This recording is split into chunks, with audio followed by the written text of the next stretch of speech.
We start. I think we should probably start, not for the first time this season, and probably won't be the last, with Manchester United. So much to talk about. That awful display at home to Tottenham a week ago on Super Sunday, then 2-0 up against Porto in Europe midweek, and then ending up drawing that game. And Boydie, there's so much to talk about when we come to United. I feel always a sense of, well, we've been here before over the course of last season and before that when it comes to Manchester United. But one thing that Erik ten Hag keeps on talking about, whatever's happened, is progress. Are you seeing any sign, any evidence of progress so far this season? No, none. I think when you look at Manchester United, obviously worldwide, huge football club, but he seems to just get a result whenever he needs it to relieve some of the pressure. But the reality is, it's not going away. I mean, Manchester United are a million miles off where they need to be. I mean, that underlines it, doesn't it? They're 17th so far for goals scored, only 5. Open play goals, 3. I mean, whichever metric you're looking at the moment, it doesn't look good for Ten Hag and United. The thing is, I mean, you could understand if you're getting clean sheets and you're winning games that way, and you know it's 1-0. But there's just nothing about them. There's just it's slow, lethargic. You know, you look at Manchester United in terms of the past. I know it's very difficult to speak about, you know, when you go back years ago because it seems as if it's a different football club. But there was one thing about Manchester United, it was always fast, aggressive, in your face, attacking style of play. I mean, it is a million miles away from that right now. You have to look at, I think, some of the comments, obviously, Christian Eriksen's comments a couple of weeks ago. You then look at Benny McCarthy. What, as in they wanted it more? Yeah, I mean, if you're someone in that dressing room and you're one of the experienced players, but he's coming out and saying that there's players wanted it more than you. I mean, what is going on? I mean, it's a professional footballer, for that to be labelled at you from one of your players, it's not right. And then it's been backed up with Benny McCarthy done an interview. I mean, maybe it may be sour grapes when he leaves the football club, but he does an interview during the week and he's having a go as well, saying, you know, if some of the players trained the way that some of the other ones, they wouldn't be in the position they're in. That just can't happen. But he talked about, it can't happen. Tactically, he respects Erik ten Hag, but when it comes to passion from Erik ten Hag, he's got a big question. Yeah, 100%. I mean, at the end of the day, when you look at the football club and where it's been for a number of years now, I mean, progression, I don't see any. I don't see any. As I said, you might get a result somewhere along the lines, and all of a sudden, I mean, it's like putting a plaster over a broken leg. That's what it is. They're a million miles away from where they need to be. And I know we can sit here and, you know, there's some people who say, you only need to look at the passionate Manchester United ex-players, support. They've had enough. You listen to them, and I mean, when you're a manager and you're openly, you know that there was interviews, they'd spoken, they went and looked at other people, other managers during the summer, and you're still in that job. I know it's very difficult to walk away, but if you get any self-respect, I've had enough. You've openly went and spoke to other people. You are looking for someone else. You've not got MD. I'm away, and then all of a sudden there's a new contract to sweeten it. It's wrong. It's wrong. Boy, did you believe that if Erik ten Hag was to be relieved of his job, the next manager who comes in can change this? Because I seem to see it's a common theme. Manager change, but the performances and where Manchester United are going, that doesn't seem to change. So where there for you, Dawes, does the problem lie in terms of the culture at the club at the moment? Well, they've tried to change everything from top to bottom, and this has been an ongoing process for a long time. Erik ten Hag's players. Yeah, he's brought a lot of defending Erik ten Hag. I'm asking you the question because if they change a manager, does the same thing happen again, which has been happening for manager after manager since Sir Alex Ferguson left? It's never got back to where Manchester United should be, in my opinion. But I look now and starting to think, is it Erik ten Hag?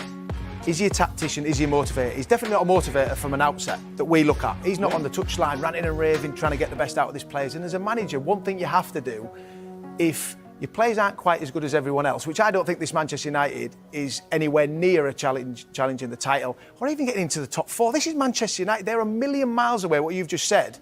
But that has to come from, you have to have something else, Boydie. You have to have a fight, a desire, a bit of energy on the touchline. I think that's what Benny McCarthy's saying. And just picking up on that, Clinton, the very minimum requirement, listen, in any job, but for any football players, that when you pull on that shirt, whatever club it's for, is that you give maximum effort. 100%. Are you seeing that from United players under Ten Hag? No, I'm not seeing it. And I said it listen, Man United are still the biggest football club in the world. When I was playing, you'd walk up the motorway if Man United came knocking on the door because they're a fantastic team. I've said this and I've said it many a time. I might not have been at the level of them, and I definitely wasn't of the levels of the top strikers. But you know the one thing I did? When I crossed that white line, I give 100%. And if I'm playing for Man United Football Club, one of the best, I will give 100%. That's a given. That is a given. I don't care who you are.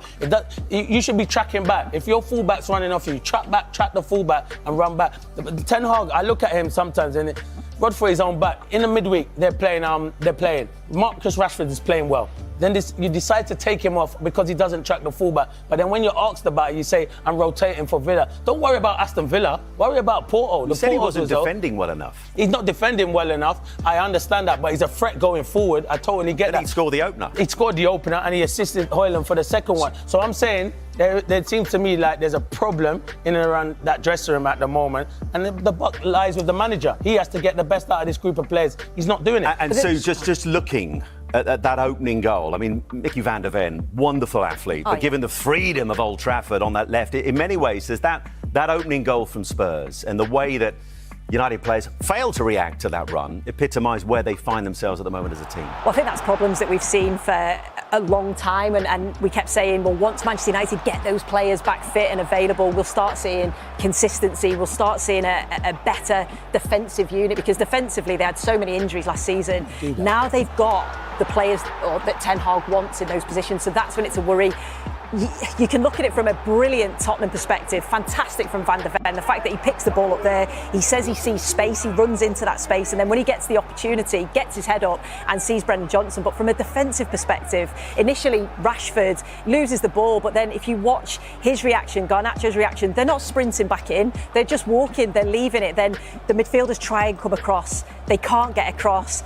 You look at De Ligt, he starts his run to get back and defend that little bit too late, and then at the back post, Dalot just watches Brendan Johnson, straight away puts his arm up and goes, that was my player. So they're sort of basic individual errors, but collectively as a team, defensively, they're too easy to play against. And Dawes, when you then look at the myriad of chances that Spurs have after that moment, I mean, it was open game for them at Old Trafford, which we've not seen in the glorious years gone by for United. But where is that coming from when players aren't tracking back, like we've just seen in that opening goal? Where does the fault lie? It can't just solely be with the manager. No, I echo everything what Sue said there. Tracking back, running, desire. I mean, it was way too easy. They were all over the place. I mean, I want to give credit to the opposition. I mean, Spurs were brilliant, but Manchester United played into that hand. I mean, look how open they are, Manchester United. This is 1-0, and this could have made it 2-0 when Brendan Johnson hits the post. They're all over the place, and one goal can't determine the outcome of the whole game. If you go behind, you can't just down tools, or it seems like, and then your whole game plan goes out the window. You still have to have a structure, and that comes from your manager and then from the players crossing the white line. But Manchester United just went, when that first goal went in, or even before that, they were all over the place. Spurs were far superior to what United were. You look at all over the pitch. I mean, we've all been there when, you know, it's tough times, and, you know, there's nobody doing anything at any speed. Nobody does anything sharp. You look at Ugarte there trying to get across there, he's miles off it. That's his role in there, to go across and defend that area there. Van der Ven just goes straight through the middle of the goal. Straight through. Nobody, it's just, you look after that, you cover that position, you do that. I mean, if you're one of the ex-Manchester United players, you must be sitting there thinking to yourself, I mean, what is going on with this football club? You know, a club that we built all the way up, and you looked at the achievements that they had back in the day, and everybody was speaking about them at a level. They're an unbelievable team, going to Europe and dominating games. They must look at it now and be embarrassed. Do you know the thing that I don't get though is that these are players that he's brought in. Yeah. So you know when you're saying they're not giving that amount of effort or that endeavour, like they should be, because 100%. Surely they've got a relationship with Ten Hag from previously, so they want to come to the club. So I can't understand why. So then, is it something tactically? Is it something that maybe the structure, why it looks like they're not doing that? I think it could be training. I think it could be training in terms of, I mean, I don't know, but we've been there where it's been long sessions, and all of a sudden everybody looks as if it's just like lethargic. You're just plodding through training sessions. There doesn't seem to be any sharpness about, you know, Manchester United. You can say that, but then there's other managers that have gone into clubs and they've worked hard in training. You would know as a player, boy. You just said it there, Ugarte. He conceived danger. He just doesn't want to do it. He Clinton, doesn't want to do do you it. Still getting think, used to when you look Yeah. at some of the pictures from last weekend, Mainoo Yeah. coming off, not looking happy, listen, no players happy to be taken No, off but unless you're they're not injured. happy. Is there an attitude problem at United at the moment? I for don't you? know the player, so I can't say there's an attitude problem. He doesn't want to come off. He's a good player, a good young player, so he's not happy at the moment. He probably is disappointed. I don't think that's too much of a bad attitude. He's just saying basically, I think that's more of an injury he's saying there. So I wouldn't say Kobbie Mainoo, no chance, has got a bad attitude. He's just saying. But generally, bit the of team injury. as a whole, do you see it? Yeah, I wouldn't say attitude. I just think they're not producing at the moment. It's nowhere near good but enough they're not at the bad moment. players. They're not bad.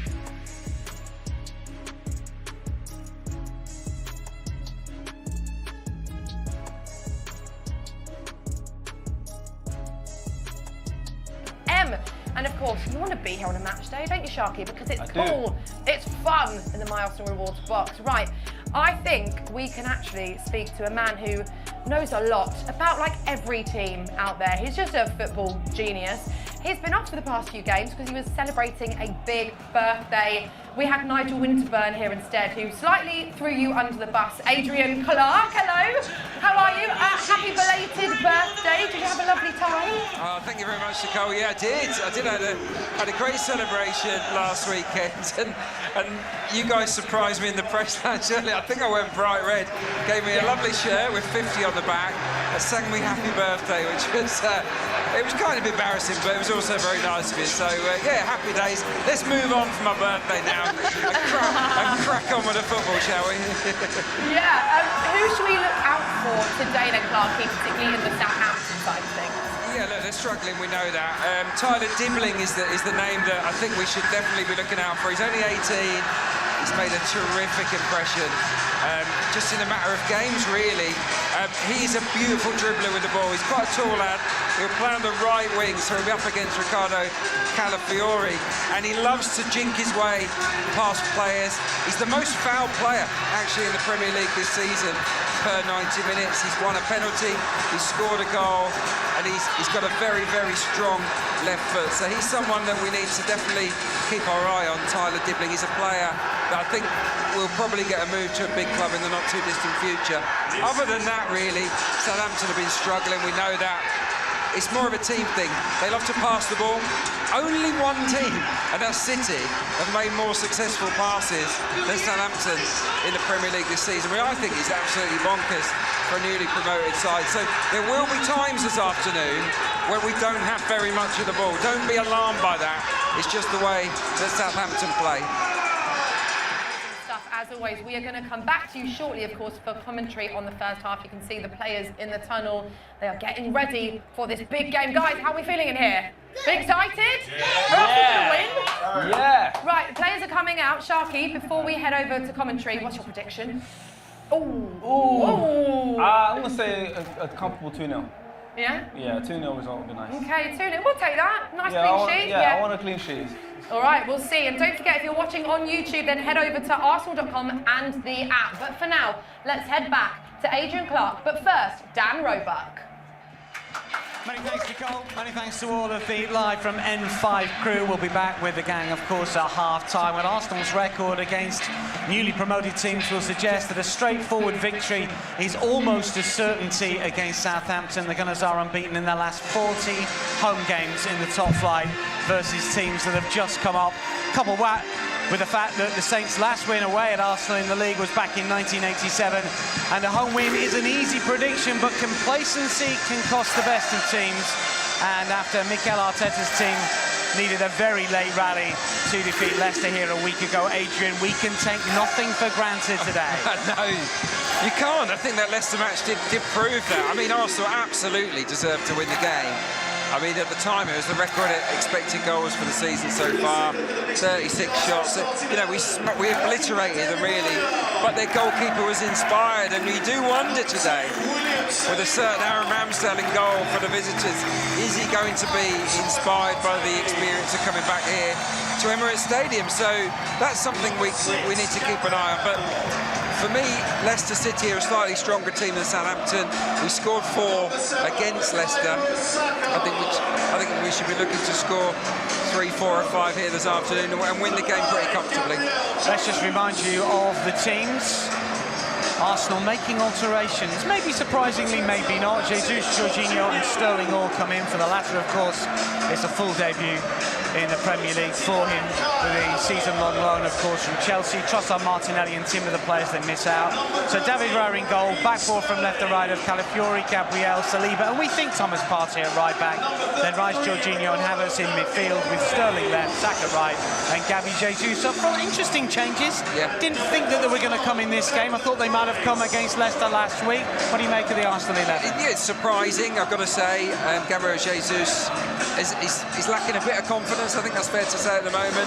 So maybe he's looking at this as an opportunity for him to get some goals, get some self-belief back. I mean, moving Kai Havertz from centre forward is a risk, because Kai Havertz has been absolutely outstanding. I think him and Saka, two of the Premier League players of the season so far, no doubt about that. I'm pleased to see Sterling. You know, be interested. We saw him against Bolton, didn't we, in the Carabao Cup? And I think after a slow start, he got going. So yeah, can he deliver for us on the Premier League stage? Again, a little bit surprised to see Jorginho. Might it have been Mikel Merino come in, but I guess maybe we're just sort of gently easing him back into first team action. So lots of points of interest to look at.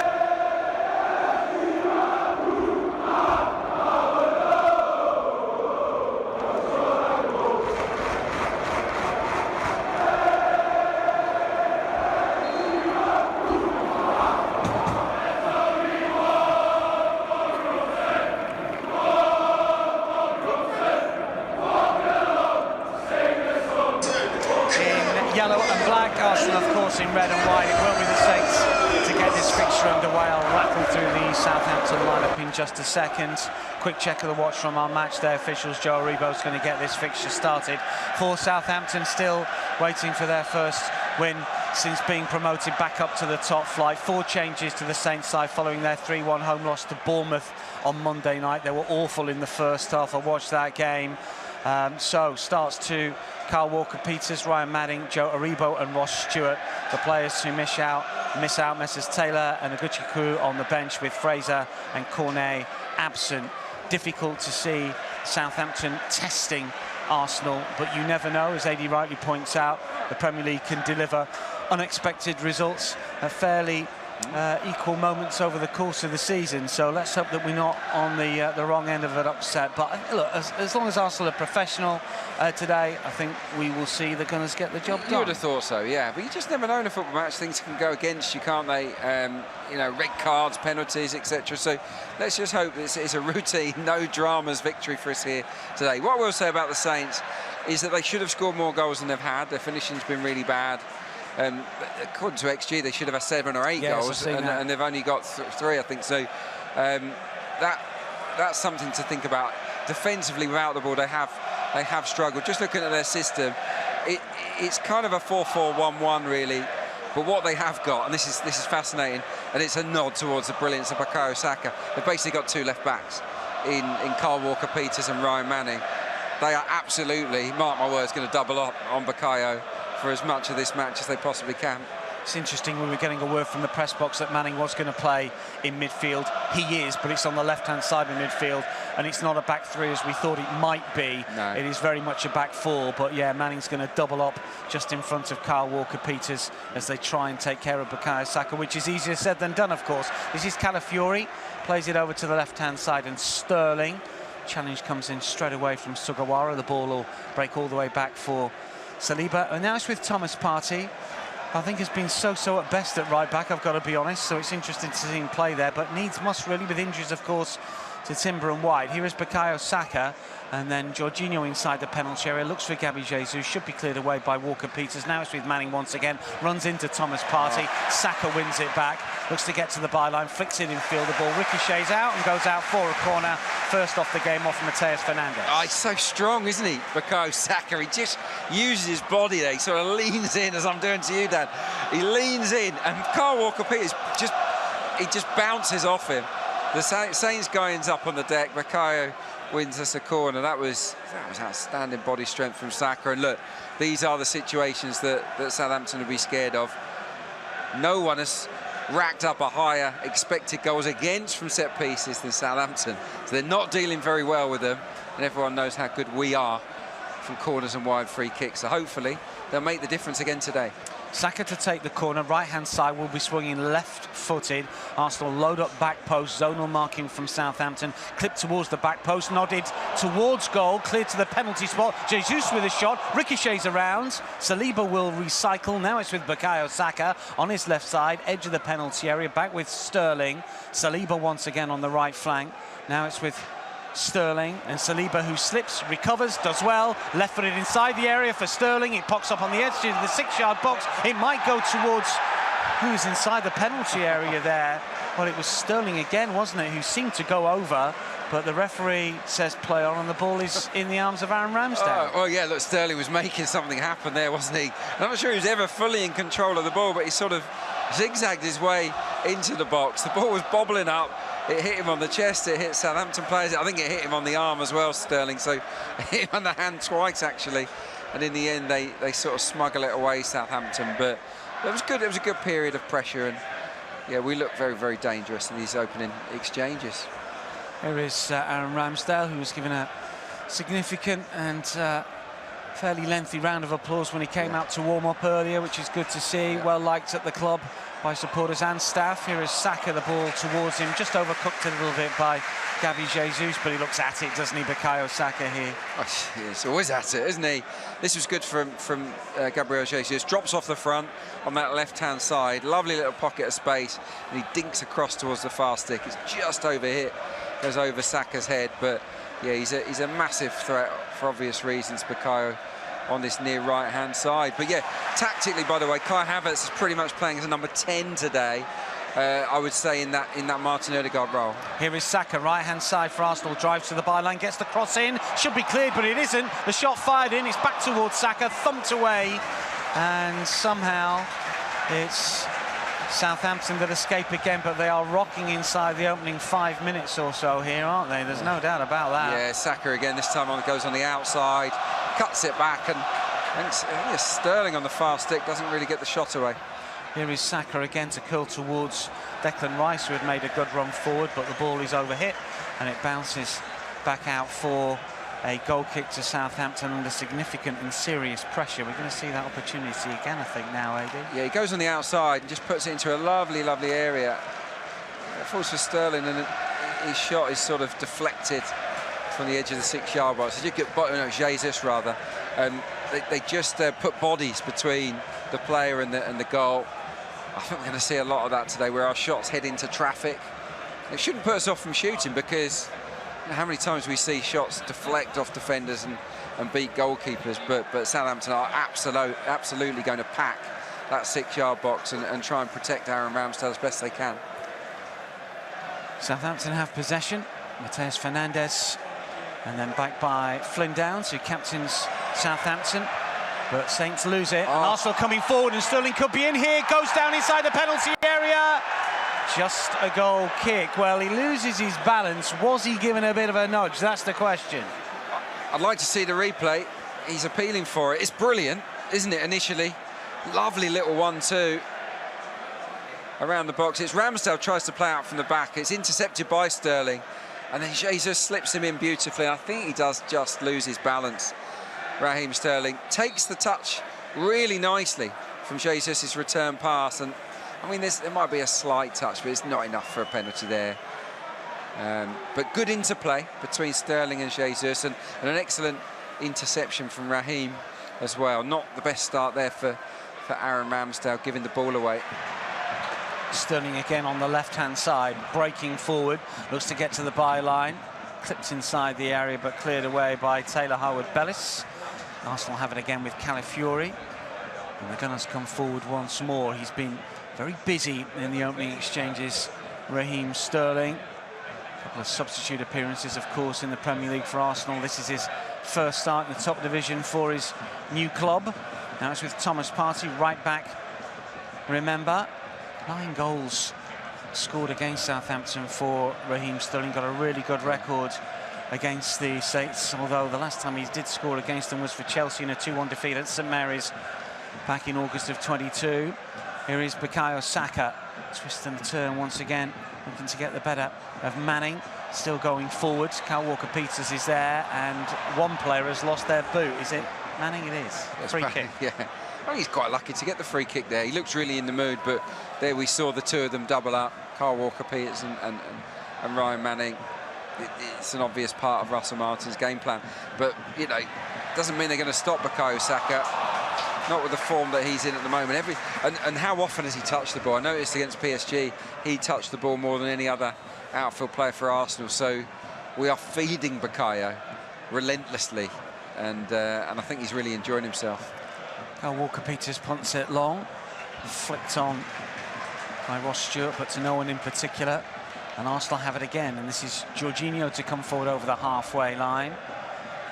Saints are really struggling since being up back to the top flight, winless in their last 19 Premier League games.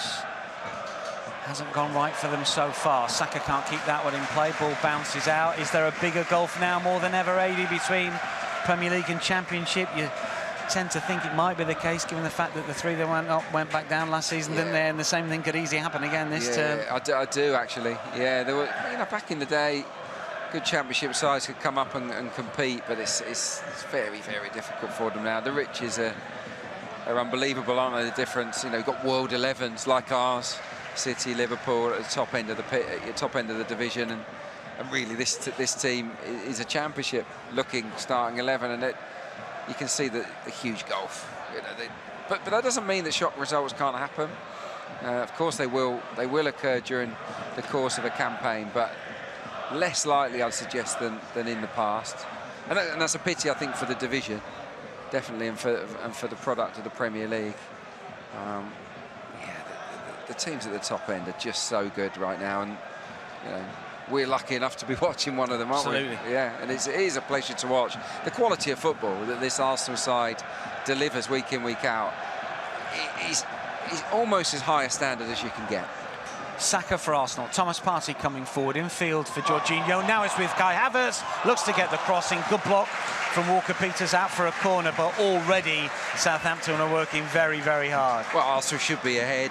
There's no doubt about this. This is a beautiful triangle. Thomas Partey into Jorginho. The timing of the run from Havertz is spot on. Just slips him in, one touch into the box. And there, when he's on his right foot, can he find someone inside the 6-yard box? It's a brilliant block, yes, but for me, I think he's got to lift that a little bit, Kai Havertz, over the defender for someone to get on the end of. Wasn't to be there. We do have a corner. 5 goals in all competitions this season for Kai Havertz, and scoring at home every single time he plays here at the moment, it would appear. League, Cup, Domestic Cup, doesn't matter. Champions League as well, of course. Saka to curl towards the back post. Aaron Ramsdale comes and pushes it away. There were 2 Arsenal players trying to come in on the end of that. One of them, I think, was Havertz, and it's out for another corner. Yeah, high fives all round for Aaron Ramsdale. He leapt high, yes, he just took it off the head of Kai Havertz, didn't he? Today, there's a slight difference with the corners. We really are aiming for the far post. That's 2 or 3 times already that we've done that instead of the near. But yeah, Havertz was about to just put it in, wasn't he, from a yard? Excellent little tip away from the former Gooner. He's going to be busy. Might be the busiest afternoon he's had at the Emirates Stadium. Well, you'd hope so. Yeah. Another corner, this time left-hand side, so Declan Rice on duty, of course, another in-swinger. Movement towards the near post this time, though, and it comes, and it's nodded behind and over by Havertz again. And Gabriel was just in behind. Such a threat, of course. Havertz with that brilliant header against Paris Saint-Germain. This would have been a different one. Just couldn't keep it down. Yeah, he's attacked that space brilliantly, Gabriel. If he leaves it, does Gabriel get on the end of it? I think he probably does. Yeah, he does. He comes out with a punch, but he's not really there, is he, Aaron Ramsdale? I think Havertz takes that off the head of Gabriel Magalhaes, which is frustrating. So we know how brilliant he is at smashing those headers home from close range. But look, you know, we're not far into this game, 12 minutes in. And it's been absolute one-way traffic. I think that was shot number 5 from Arsenal. Nothing. Southampton haven't really got into our half as yet. So it's dominant stuff. Now it's Harwood Bellis to punt it long, and it will be Ross Stewart to chase it down, shoulder to shoulder with Gabriel. Calafiori does well, though. Takes it down, plays it for Jorginho. Now it's with Saliba.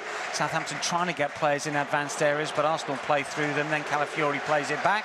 And Saliba plays it to the left-hand side where Declan Rice is stationed for now.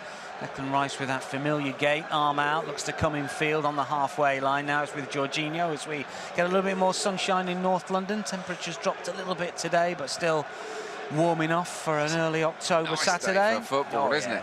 Beautiful autumn day. Yeah, blue skies above us. Not much wind. It's perfect conditions. Declan Rice on the left-hand side. Now it's with Sterling back in field for Calafiori. The Italian switches play for Saka, controls instantly. Manning was on him quickly. They're almost like double left-backs, aren't they, really? I was, was suggesting, Mel, or I was, that he might be playing a little bit further forward, but it's not. It's like the one or both of them looking to try and stop Saka. Yeah, that's how good he is at the moment, and other teams are going to try and follow suit, I'm sure, at points this season. But Bukayo is an intelligent footballer. I think he'll find ways to cope with it. Here he is, looking for Jesus on the byline. Back towards Bukayo Saka, to wait inside the penalty area. Here is Thomas Partey. Partey back for Saliba. Saliba for Partey again. Has to knock it for Gabriel. 14 minutes in here. Arsenal 0, Southampton 0. The Gunners have had all of the ball, all of the chances, haven't taken one just yet, but the pressure is constant. This is Sterling. Lays it off for Gabriel. Clips it inside the penalty area towards Havertz. Might fall for Saka here. Inside the penalty area. Twist turns, gets the shot away. It's blocked and then cleared by Manning. Only as far as Jorginho, taken down cleverly though by Matheus Nunes, and Southampton will break forward. Maybe an opportunity for Joe Aribo on the right-hand side. He'll let it run through for Tyler Dibbling. Dibbling slows it down, gives an opportunity for Arsenal to regroup, but for Saints to have a little bit of the ball. Here is their captain, Flynn Downs, and eventually to Kyle Walker-Peters. Well, look, they're used to having the ball, Southampton. Even at Premier League level, they've been dominating games with their possession. So they'll be comfortable and confident in these kind of situations. It's remarkable, really, how little they've had of it so far. I think it's just been wave after wave of pressure. But this is the first time Southampton have really got hold of the ball, and they've got quality. And they're comfortable in possession. That's the thing. They're not just going to have it for 3 or 4 seconds and then lose it, because the way they play, as you say. Yeah. Dibbling is proved to be a real sort of threat for them, because he can beat a player, and he's got a great long shot with his left foot. So he's on the ball right now up against Calafiori. He's the one we really need to be watchful of. But they will slice. If we press them, they're good enough to play around us and slice through. But I don't think they're good enough to keep a clean sheet against us. He's dribbling over on the right-hand side, edge of the Arsenal penalty area, scoops up the cross. It's over the head of a couple of Southampton players, and then the shot from Kyle Walker-Peters straight into the arms of David Rowe. But he got hold of that one all right, didn't he, the full-back? Yeah, it was a bit of a dolly, really, in the end. I think a little more powerful than what it was. Yeah, Dibbling sort of put the ball into the box. We half clear it via Saka. He's got space to control and volley it on the edge of the box, Kyle Walker-Peters, but he sort of lobs it into the arms of David Rowe. Not a problem for the Spaniard in goal. Havertz breaking forward on the right-hand side. Saka outside him, just about stays onside. Havertz wants it back. Jesus inside the penalty area. Saka to turn. He's being pulled back here by Flynn Downs. It has to be a free kick. Arsenal have got the ball, so therefore the referee is waving play on. Not quite sure what sort of advantage that was. You'd take a free kick, wouldn't you? Let's face it. I think so, and you've got to send the message to Southampton. You can't hold players like that. It's blatant. Yeah. I cannot believe that this assistant here on the near side, he's 5 yards from it, doesn't flag for that. I mean, the referee suggested advantage there, so he knows that there's a foul. If you're an Arsenal player, should you be a bit cuter and stop playing and get the free kick, given how good Arsenal are at free kick? Yeah, maybe. Yeah, maybe. I mean, it's one of those split-second things that's probably difficult to do in real time. I thought we were supposed to be the masters of that kind of thing. We're the dark arts kings, aren't we? Here is Saka, right-hand side. Now we're too nice all of a sudden. Infield, looking for Jorginho. Brought down, was he? And referee shakes his head with that one, but Arsenal still have it anyway. Here is Saka inside the box. 2 left-backs to take on. Clips it back for Jorginho. Now it's with Thomas Partey on the right-hand side. Arsenal loaded up inside the penalty area. Saliba with some fast feet to move away quickly from Ross Stewart. Yeah, see you later. This is Calafiori. Looks for a 1-2, not quite. Havertz plays it back for Jorginho. And now it's with Saliba again. Thomas Partey has made a move forward on the right flank. Here is Saka. loses possession. Mateus Fernandes wins it back, then slips. Joe Aribo plays it forward. Kyle Walker-Peters loses possession, and Saints can't get out their own half. No, this is good keep ball from Arsenal. Saka, right-hand side. Thomas Partey again, showing good positional discipline. Thomas Partey. Thought that maybe Josh Nichols might get a go at right back for this game. Don't know. It's a game that obviously Arsenal are going to have a lot of possession in. He's the next sort of cab off the rank when it comes to right back. We've seen him a few times, haven't we? Here is Sterling on the left-hand side, up against Sugawara. And Sugawara gets back and just halts the run of Sterling, but Arsenal still have it. Calafiori looking for Gabriel. Now it's with Jesus outside the box. Calafiori wants it again. Rice waits inside the area. So is Havertz and Bukayo Saka. Calafiori eventually does deliver, but it's cleared away by Bednarek. Yeah, it's going to be difficult to break them down. There's just so many yellow shirts there.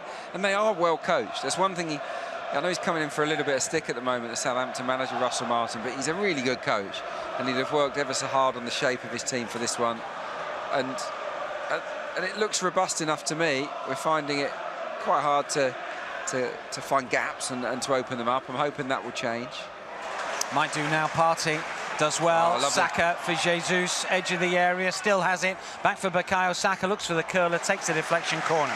Yeah, look, turnovers are going to be big, aren't they? As soon as we win it back, bang, the Southampton players will be out of their shape, and that was the case there. Saka played a beautiful one-touch pass into Kai Havertz, who really is kind of playing as a second centre-forward, would you say? Yeah. I think he's not the striker. No, but he's certainly not deep line. He's not deep line at all. It's pretty much two up front, but I guess that was to be expected again, because Mikel Arteta knows what type of game this is going to turn out to be.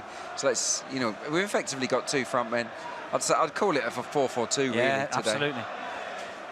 Old school. I like it. Back to the future. Saka to curl in the corner, right-hand side. And again, Arsenal have loaded up back post at the moment. The movement from Gabriel from the penalty spot, and it comes towards Gabriel. Who did he get a final touch off? It's another corner. It's the same routine with Gabriel, isn't he? Starts pretty much on the penalty spot, spins away. It's just how to stop it. He's one of the best. Not just the best now, one of the best I've seen in the Premier League ever, really, in terms of evading his man marker. He is unbelievable at it. They kind of almost got two there, so it's Aribo that's marking him, but they've also got Flynn Downs almost as a tag team guy standing just behind. You know where he's going to go, but it just seems so difficult to stop it. It's basically two of them. Have you ever seen a player have two man markers? Not in a situation like this. It's ridiculous at the moment. There's no other Arsenal player around him. He's gone to the far post again. He's nodded in by Havertz, but we're going to take the corner again, or are we? Is it a free kick for Southampton? I think there's a bit of jostling, and he'd basically stopped play before the corner come in. But this is a first for me. I kind of like it from Russell Martin, having the double man marker on Gabriel. If there's two on him, there must be space somewhere else. Exactly. It's a very congested penalty area. Exactly. You've got 3-on-3 at the back here. You've got Havertz, Calafiori and Saliba. They're all marked up. You see their markers. Partey is on his own at the moment. He's your kind of spare guy.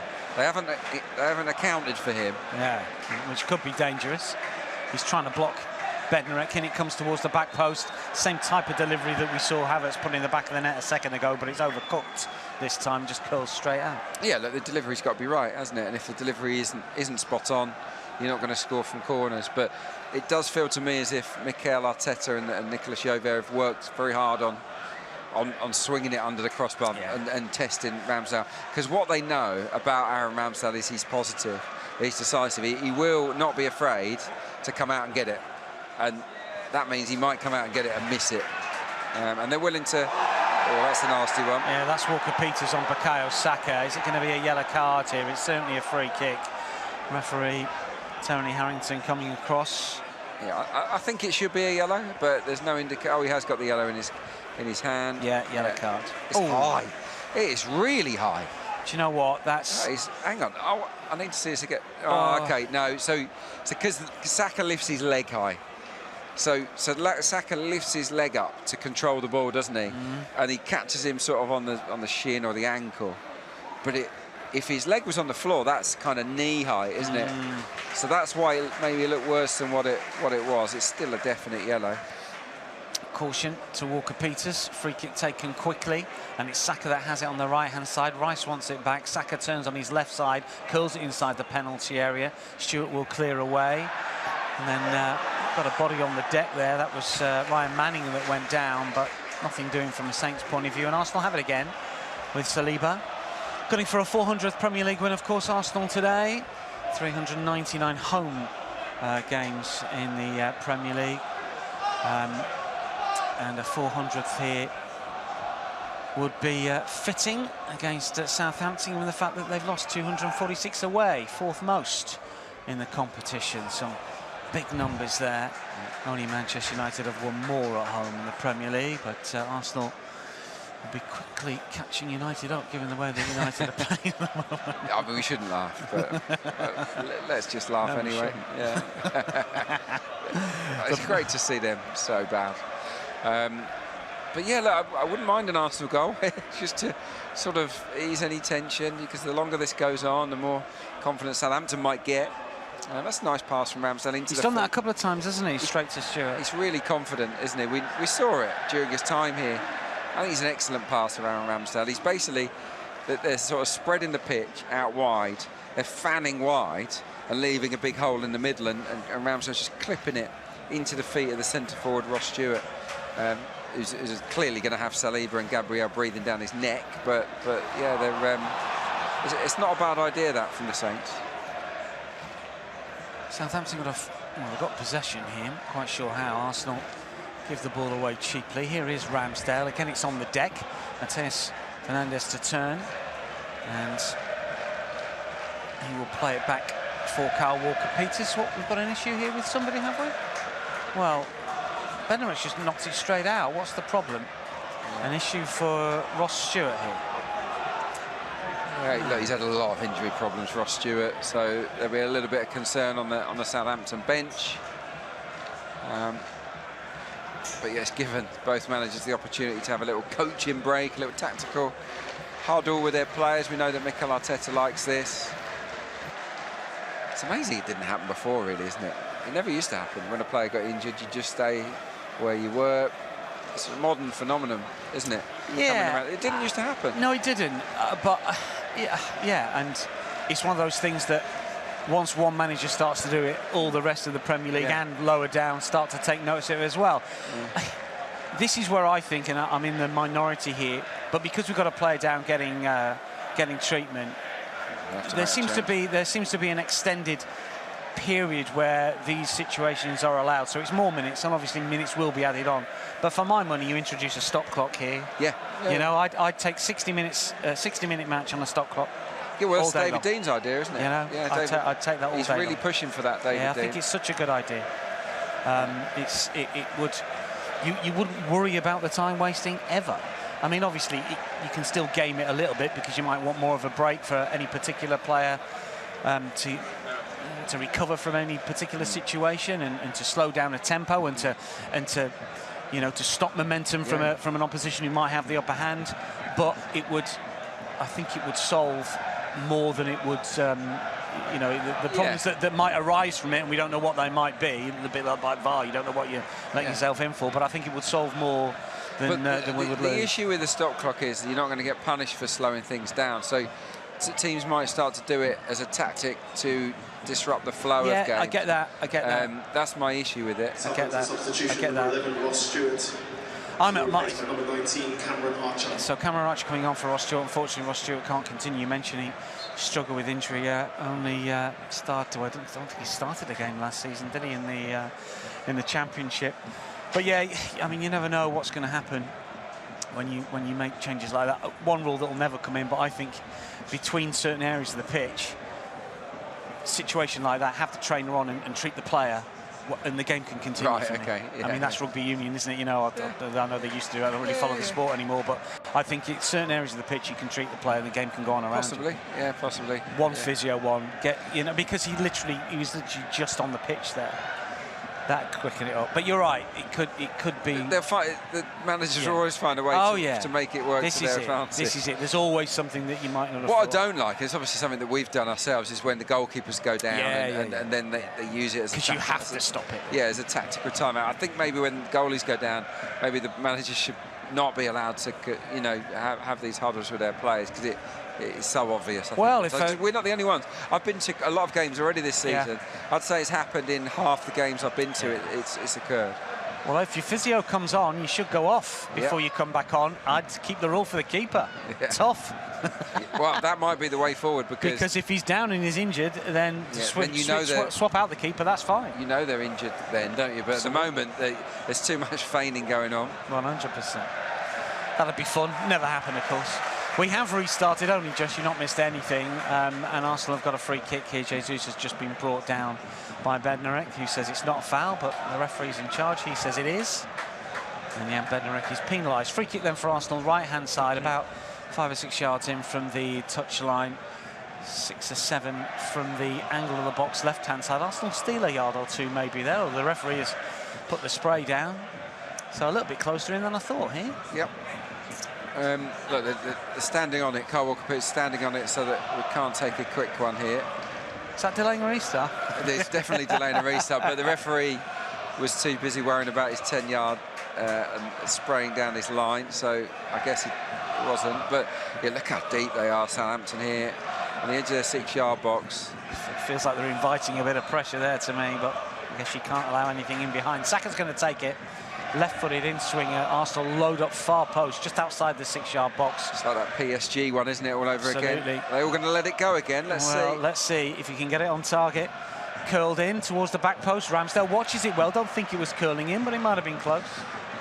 Yeah, it was easy catching practice, really, for Aaron Ramsdale. Just had too much elevation on it. I don't think that was going in either. You've got to really whip it. You've always got to shoot from those kind of situations and hope that just to get something on it off somebody else, or that it maybe evades everyone and goes straight in. Yeah, I took a lot of free kicks from those kind of positions, and I basically just shoot and hope for the best. Thomas Partey for Bukayo Saka on the halfway line. Back here towards Gabriel. Gabriel puts the studs on it, waits, short pass for Saliba. And Saliba looks for Partey, and back for Saliba once again. Here is the French defender.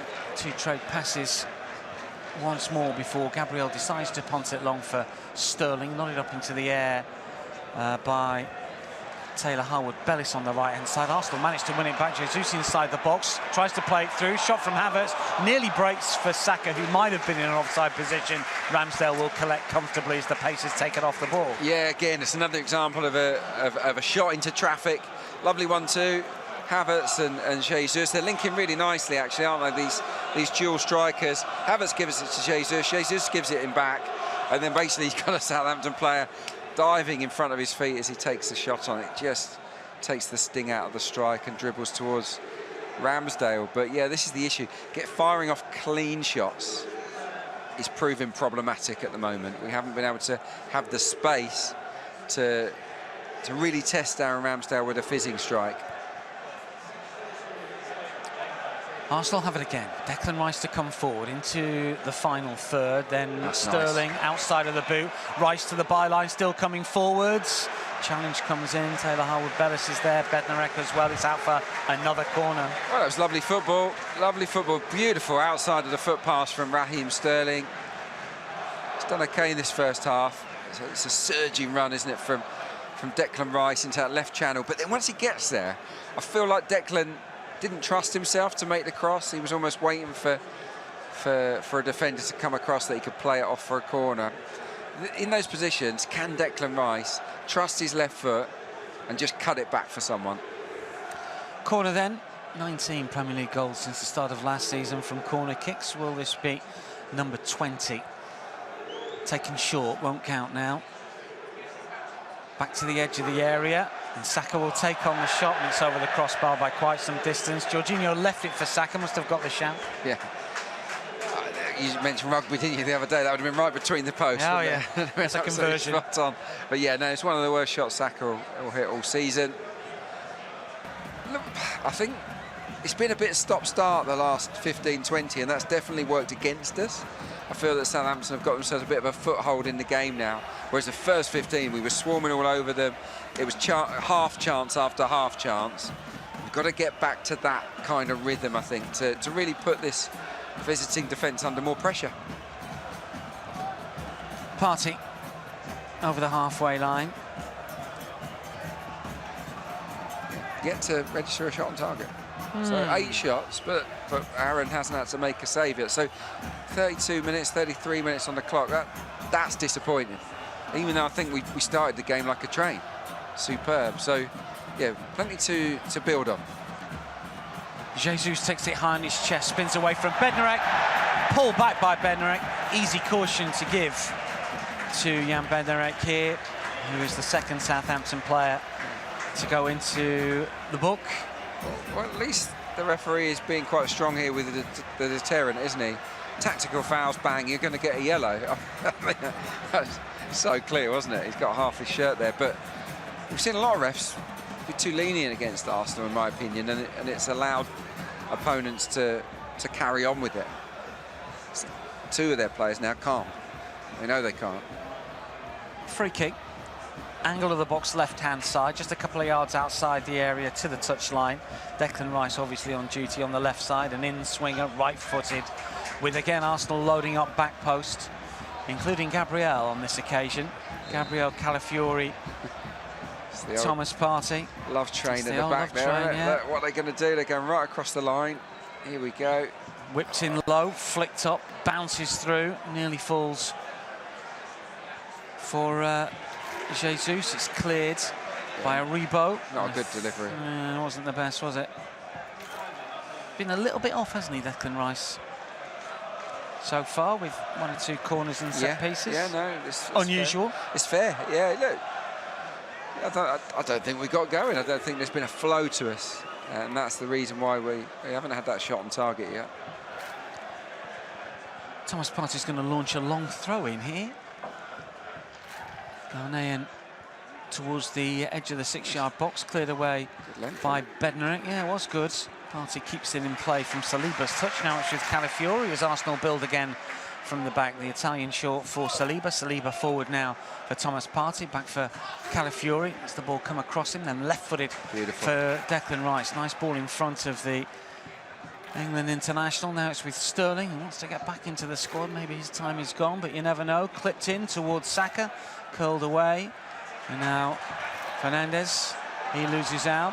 Back towards Havertz, who collects over on the right-hand side. Havertz for Partey. Good pressure on the Southampton penalty area here, but no real clear-cut opportunity. Yeah. No, look, they're working really hard. Their off-the-ball work is good, Southampton's. You know, they're not being completely passive. They're trying to pressurise the man on the ball. Havertz to curl in. Bednarek to nod away. Gabriel from distance over the crossbar. Yeah. He wouldn't mind another go at that. And if he had another go, Gabriel Magalhaes wouldn't shoot. It comes out to him really nicely, doesn't it? It's a good header clearance. He's 30 yards out central, but it's a shot. It's got a big goal of the season to score from there. Yeah, look, I don't think Mikel Arteta will be very happy with our cohesion inside the final third. I think sometimes you've got to credit the opponent for making it tricky, but I guess that's what happens when you get so many changes. You know, you got Sterling, you got Havertz in a different role. Jesus in from the cold. Sterling doesn't normally play. Jorginho in there. We've only really got Saka and Rice in their normal positions. You got a right back that's not normally the right back. So there's a lot of disruption to the team and the roles within it, and I think that's having an impact on our cohesion. Yeah, it's interesting because we saw a little bit of that, didn't we, against Leicester when Kivior came on. It wasn't just one change, it was 2 positions that were switched, wasn't it? Because Calafiori went over to the other side. Here is Dibbling that we've seen. Flashes off, side the area for Aribo to turn, runs into trouble. Calafiori looks to clear, likewise Rice, but Taylor Howard-Bellis is there. Arsenal managed to win it back. That's a really neat touch here. Played infield towards Sterling. Bednarek intercepts, and now it's Aribo again. Just a bit of frustration from the Arsenal fans. And AD? Yeah, sorry, yeah. I would never scream and shout at Gabriel Jesus, but I think he's got to make a better decision there. He does brilliantly because he chops the ball back, and then he looks up and he can see Saka. He's played the pass. But he then chopped onto his other foot, and he got a bit carried away with himself, and the moment has gone. But that breakaway was absolutely on there, and it was a wasted opportunity, and I think that's why the fans around us, another full house here today, they got a little bit frustrated with Gabriel Jesus. He desperately needs a goal, doesn't he, and a big contribution. It's not happened for him this season yet. Another yellow. Yeah, Dibbling goes into the book this time for the challenge on Calafiori. And again, he's pulled back the Italian. It's just clumsy and unnecessary. Well, you know, it's what bad teams do to good teams, isn't it? You know, they resort to different ways to stop you. And all I'll say is that the referee, Tony Harrington, is on top of that, so we can have no complaints on that front. But yeah, go back into the dark arts. I mean, none of that from us, and a little bit of that from Southampton, but it's just something we've got to get used to. When you're good, teams are going to do that to you, and you've got to rise above it. Give you the latest Premier League scores in a minute. Let's see what Arsenal can do here. It's nicely played. With Havertz, who comes forward against Flynn Downs. Now it's with Bukayo Saka. Back towards Havertz once again. Momentum just lost a little bit here. Partey has it now, short towards Saliba. We've got 6 minutes of this first half still remaining, plus a few minutes of added on time, no doubt. We've had the odd stoppage. Now it's with Calafiori. Back towards Saliba once again as Arsenal look for a way in. Saka right-hand side. Manning is on in quickly. Walker-Peters just in behind. Saka needs to beat two. Rolls it here for Jorginho. Jorginho back for Saka. Inside the penalty area. Still Bukayo Saka. Looks to curl it inside the box. Comes back out for Jorginho. Takes the shot on! Just wide of the target. And the Italian international close to grabbing the opener. That's a good effort. It's our 11th shot of this first half, and it's pretty much as close as we've come. He's just on the edge of the box, Jorginho, and it's about a foot wide. Hits it on the volley, it bounces through bodies. Ramsdale isn't sure, he dives full length. Not sure he would have got there. Yeah, that was close from Arsenal, but nice patient play from Saka. I feel for Saka, because every time he gets it, there isn't just the two. There's three now, really.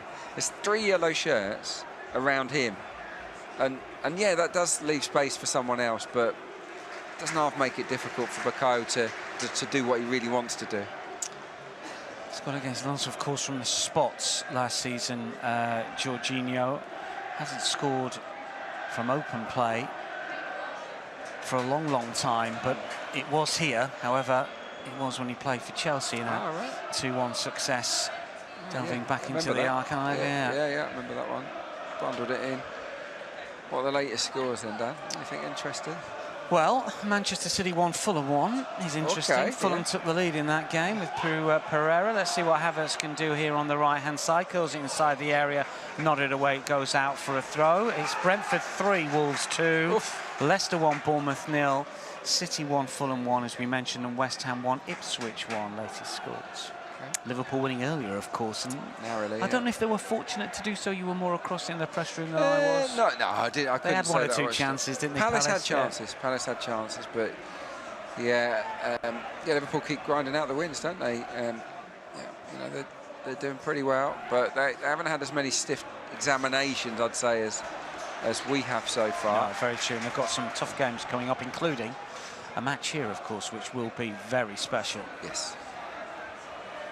Sterling started brightly, has it now, looks for a quick 1-2, but Aribo's in the way, and it's Dibbling that comes forward on the right-hand side. Clever with the ball at his feet, good still run. Going forward. He's got 3 Arsenal players around him, brought down in the end. Dives, is he? No, it's a dive. If he's dived, he gets a yellow, and he's off. And that's not lost on the fans around us. What do we do? I mean... Come on. You know, come on, ref.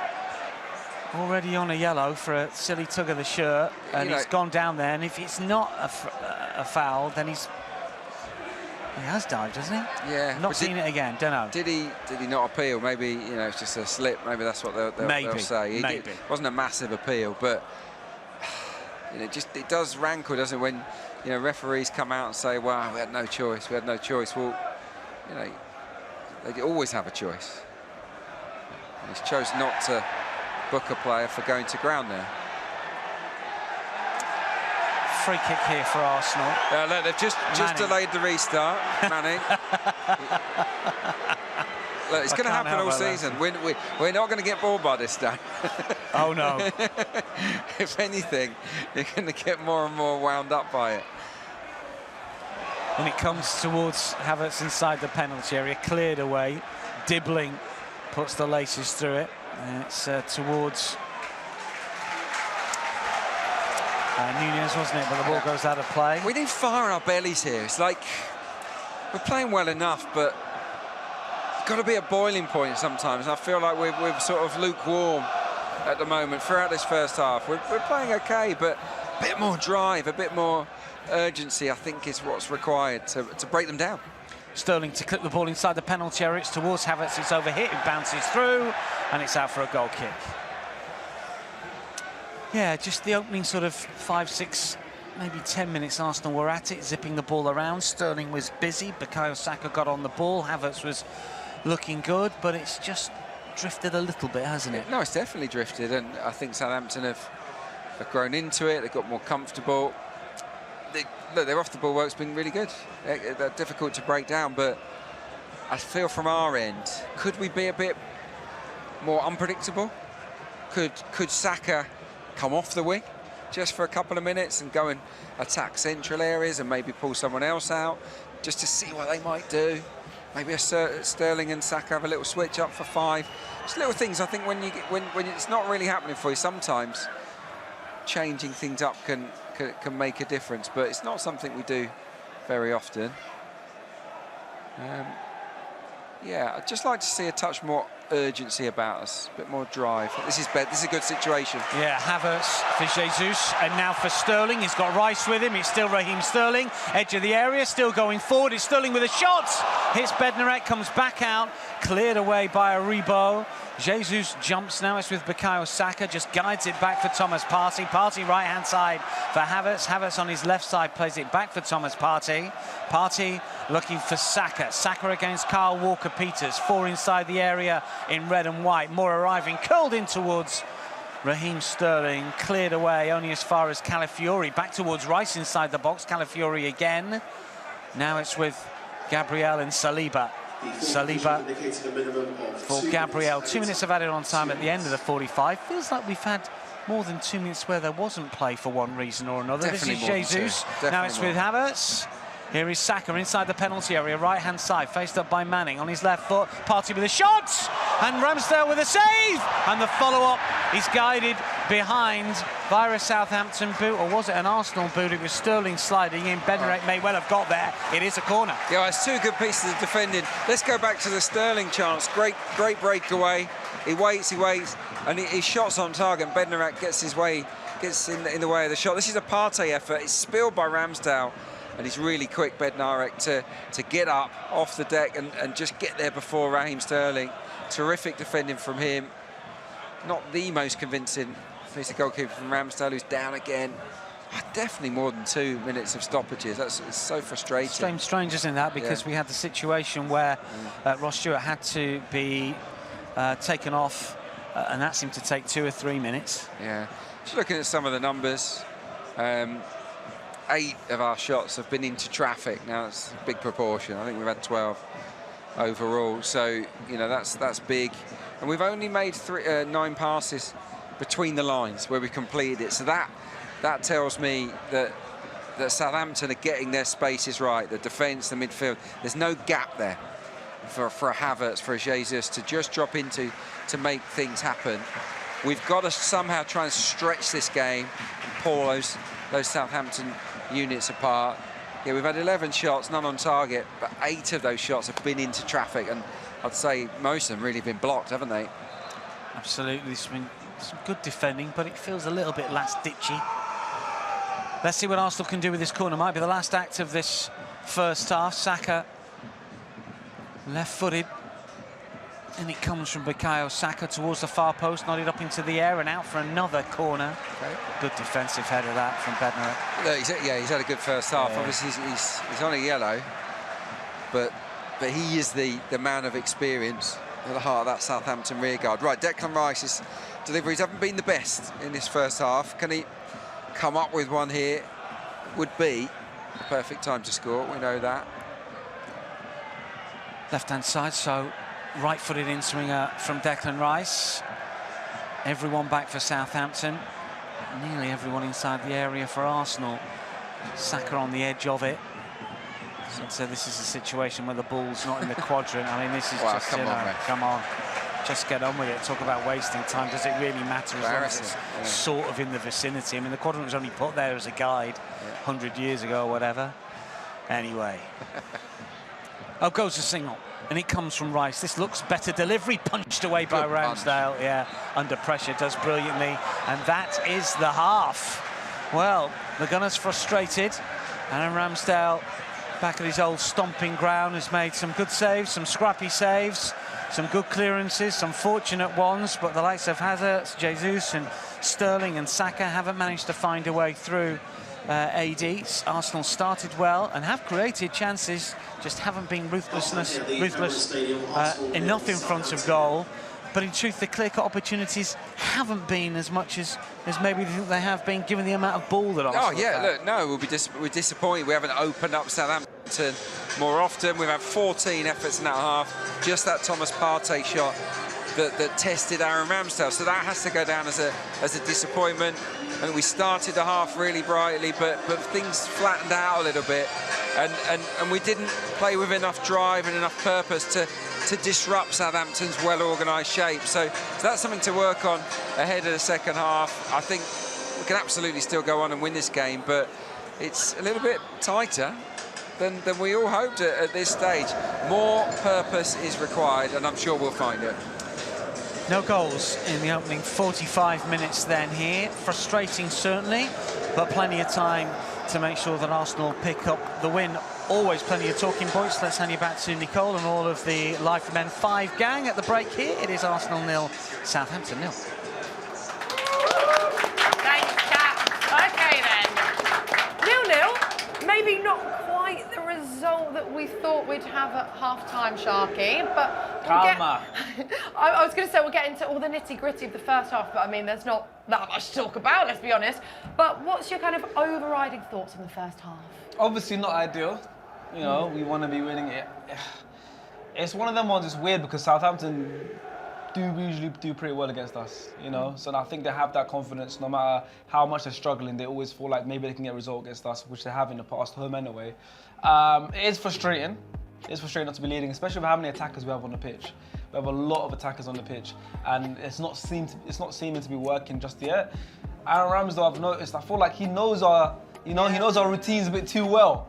He's dealing with it really well, but I don't think it's too much to worry about just yet. I think now he's going to change a little bit up, the gaffer. You know, maybe he's thinking some of the things he thought would work today hasn't worked so far, so he might change up a little bit. But it is interesting. Obviously, he's gone for like a different kind of team, you know, a different kind of shape. Yeah, I don't know. It's not fully working, but it's nothing to be worried about yet, I think. Yeah. I think second half we need to see a different game. I mean, there's absolutely nothing to be worried about right now because it's been all us, hasn't it? Yeah. The first half, it's just been all us. Exactly. We should start getting them in back of the net. And I mean, they're going to be very inspired. Like I said, Aaron Ramsdale, it's that thing when a former player plays against their team, they usually do well. If it's outfielder, he usually scores. If it's a keeper, he usually has a world-class game. So he's obviously going to want to walk away with a clean sheet. And it's our job not to let that happen. So. I do wonder if there's something in what you just said, though, about the fact that, you know, he was here for a while, so he would have been in a lot of team talks, a lot of meetings. He'll know all about set pieces, how we set up. And surely, he's got that insight. I wonder if we changed much because, you know, we'd know that Ramsdale would know that, surely right? would have been working on that, you know, because like, of course their keeper, he's commanded the defence. He obviously would have been in team meetings with Southampton this whole week telling them this is what Arsenal like to do. Giving them the tea. You know, that's just how it is. So surely we would have thought that and known that and maybe working around it. So it hasn't worked yet, but it's fine. But it feels like it's literally just a matter of time, right? It's coming. I feel like when you watch any team really that's decent, got a decent side, when it's just all them for how long that's been, 45 minutes really, of just all Arsenal, the goal is coming, like surely. Eventually it'll cash in. Surely. Hopefully. I'm like, We're speak saying it into surely. existence. But listen, it's football, it's all different type of games, as long as we get the win in the end. Like, you saw last week's game, the Leicester one, that, you know, the way we won that, it was like a late one, and we were desperate towards the end. Stressful. You know, sometimes we come in and walk away with comfortable wins. So there's always different things throughout the season. You have to adjust to how the game is going, you know? And right now, at the moment, we got all the possession, but it's frustrating. And it could end in a way where they might sneak a 1-0 goal and leave, and it'll be frustrating. Or, you know, that's it could, but it can be 1-1 goes in, it'll be 2, and it'll be 3, it'll be 4. So you never know. So it's the player's job now to really start figuring out what's going wrong and try and now get that final product in. Yeah, absolutely. I mean, I know you guys in the My Arsenal Rewards box here with us, pre-match, a lot of confident predictions being thrown The faces are a bit different. We're feeling a bit humbled right now. Yeah. So I want to chat to you. I mean, what are some of your thoughts on that first half then, Simon? I think you guys are pretty much hit the nail on the head. But the good thing is, I remember that Bournemouth game from a couple of seasons ago, where Bournemouth are just like, no, we're not moving. And Southampton aren't doing that. Southampton are still trying to play their way. And that's really why Arsenal continue to get opportunity after opportunity. But again, if you're you can't score goals unless you make the opportunities. If they do that again in the second half, I think eventually Southampton just won't have the stamina to keep it up. And even if you win 1-0, it doesn't matter. That's 3 points. That's all that we really care about. I don't care, again, 1-0 to the Arsenal, right? I'll go all the way to the end of the season. And it is frustration, but I think you made a great point about Ramsdale. I saw at one point when Saka had a chance, didn't go his way. Ramsdale definitely said something to him because Saka turned around like, you son of a gun. So it counts as part of the game, right? It's part of the story. And Ramsdale's going to have a massive chip on his shoulder. Can you imagine if he walks away with a clean sheet after, 13, 14 attempts? But eventually you can wear people down. And this is what the season's all about, right? We should have smashed them. We're not. So let's just get a goal. They're not going to really trouble us, I don't think, and then we'll be good and we'll have 3 points and we can go into the international break. Yeah, absolutely. And we spoke in the pre-match show about the fact that Raheem Sterling was starting for his first Premier League start today, and Partey obviously at right back, which we were surprised at. Yeah. What have we thought on the team's performance so far? Of course, haven't been able to make any of the shots or anything count just yet, but overall, what have you made of it? I mean, like I said, it's not bad. The problem is obviously Southampton are very congested right now, so you try to get the ball in the box, nothing's really happening.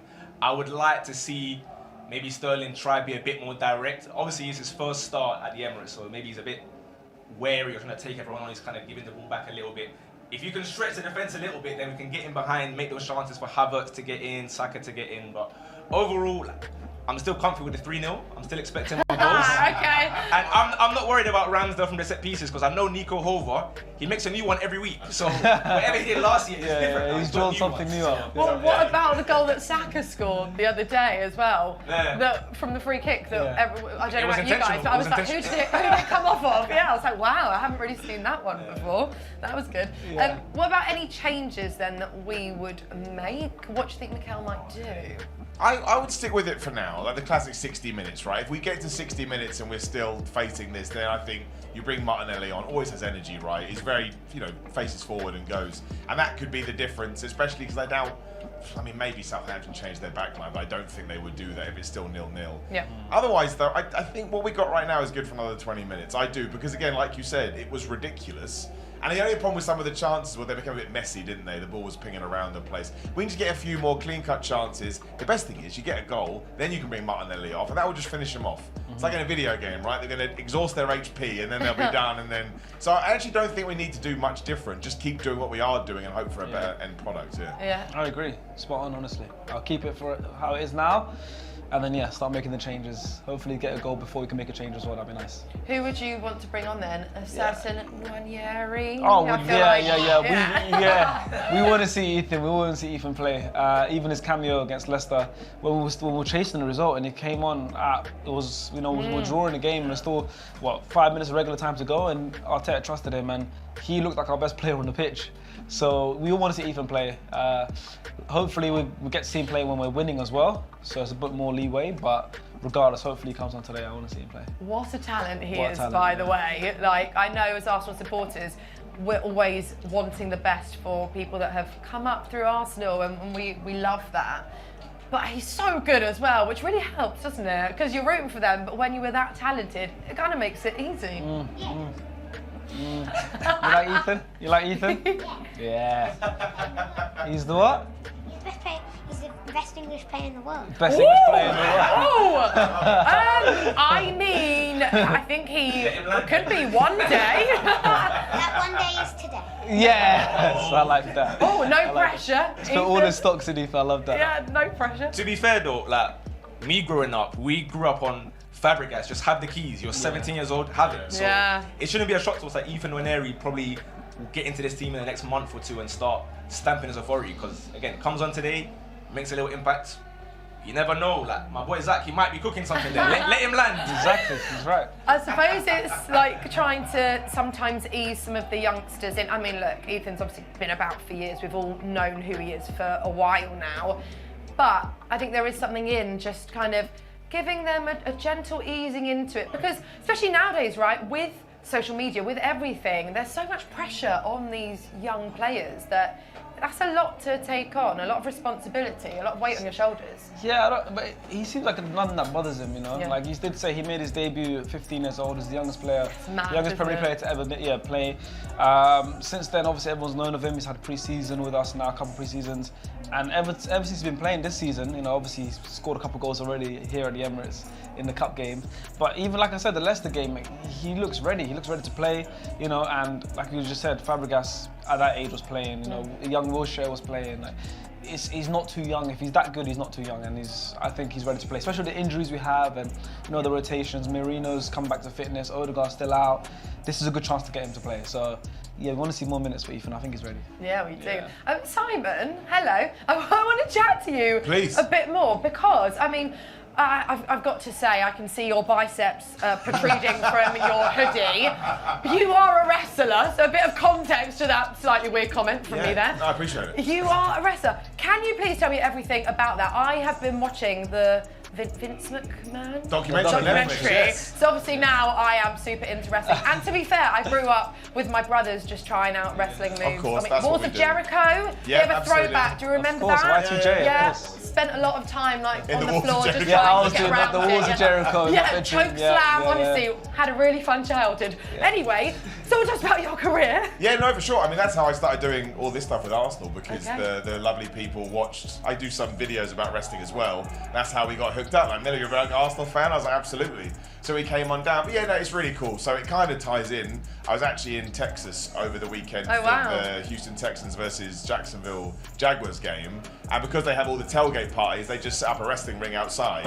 And so at 10:30 in the morning, in sweltering heat, by the way, I could not breathe. Yeah, we just did some wrestling out there and stuff. So it's really cool to sort of be able to tie the wrestling in with sports in general. And like you said, everybody has some kind of connection with wrestling. Yeah. Whether it be now the Netflix on documentary, or you remember the Attitude Era in the late 90s, a lot of people doing it. So yeah, somehow I've been managed to merge football and wrestling together. And music.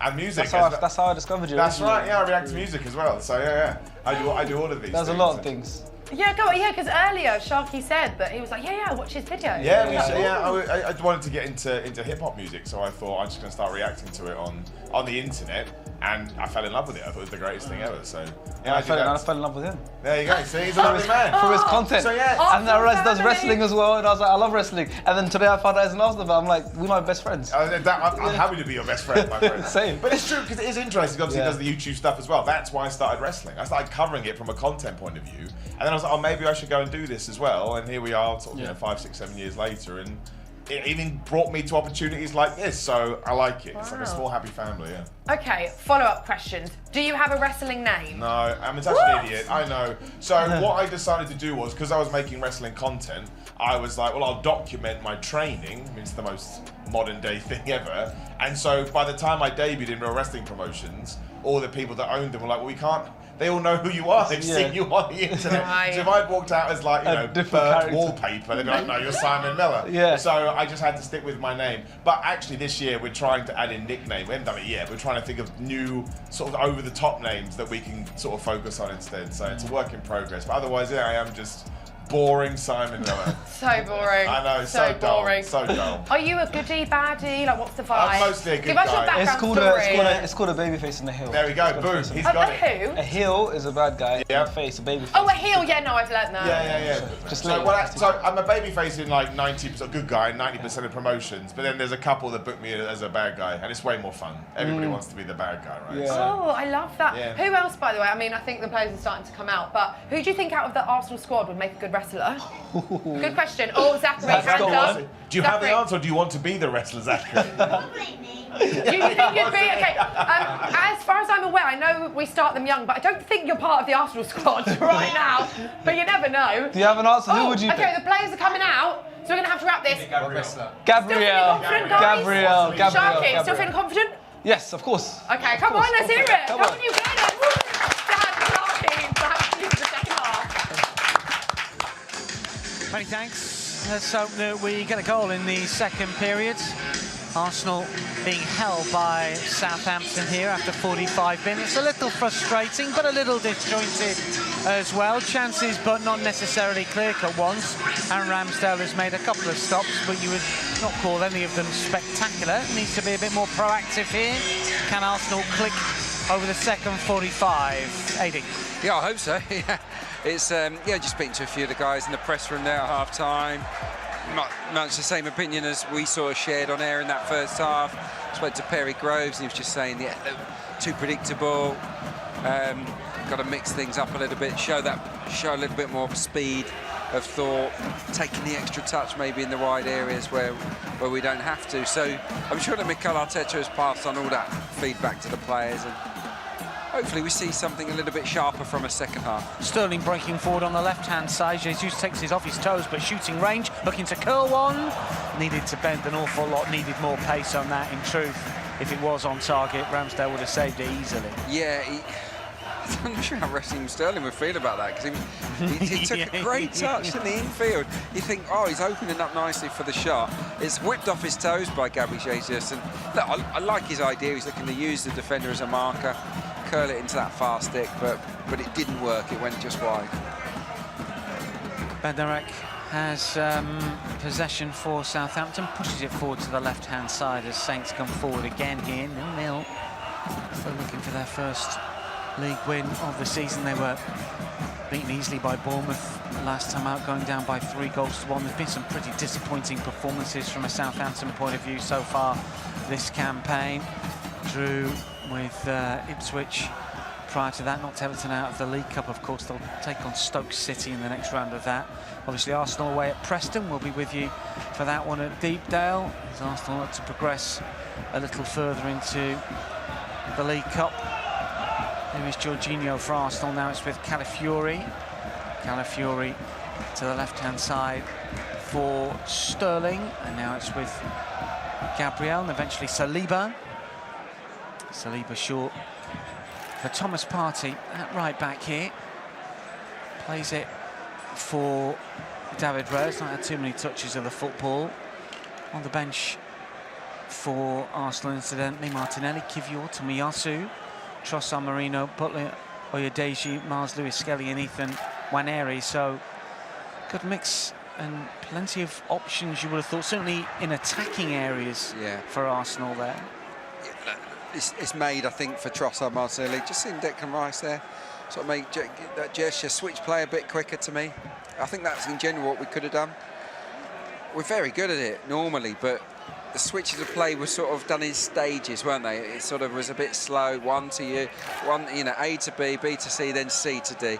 Can we go A to B and bang across to the other side? That's what I think you need to do against really well-organised teams like Southampton here today, who have defended poorly this season, but have clearly, worked ever so hard as a collective to get themselves ready for today.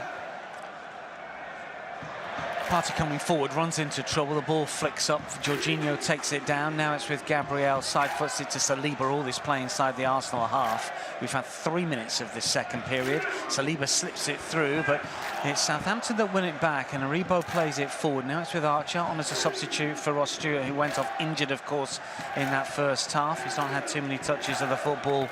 Cameron Archer. Here he is, though, to play it back for Bednarek, and now Taylor Harwood-Bellis, the former Manchester City junior, plays it forward for Dibbling. Looks to get first drop on Calafiori here. He's done really well inside the penalty area. Looks to get the shot away, and eventually it flicks up and it's put over the crossbar from close range. That was Fernandes coming in. Dibley doing the hard yards. His shot was blocked, and it sat up maybe a little too high, thankfully, for the on-rushing Mateus Fernandes. Oh, it's a massive let-off. A huge let-off for Arsenal. It's brilliant from Tyler Dibbling.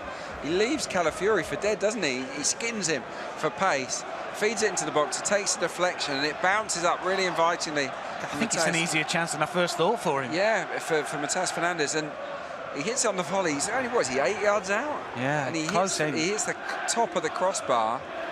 I mean, he should score. He really should score there, the Southampton playmaker. So that's the best chance of the game, full stop. Yeah. And here he is again, signed in the summer from Sporting, having had a season on loan at Estoril in the top flight in Portugal, was on the bench when Sporting knocked Arsenal out in the Europa League a few years ago, played against Arsenal in the Europa League a few years ago. He's a big lad, isn't he, Tyler Dibbling, 18. And he really can handle the physical battle with Calafiori.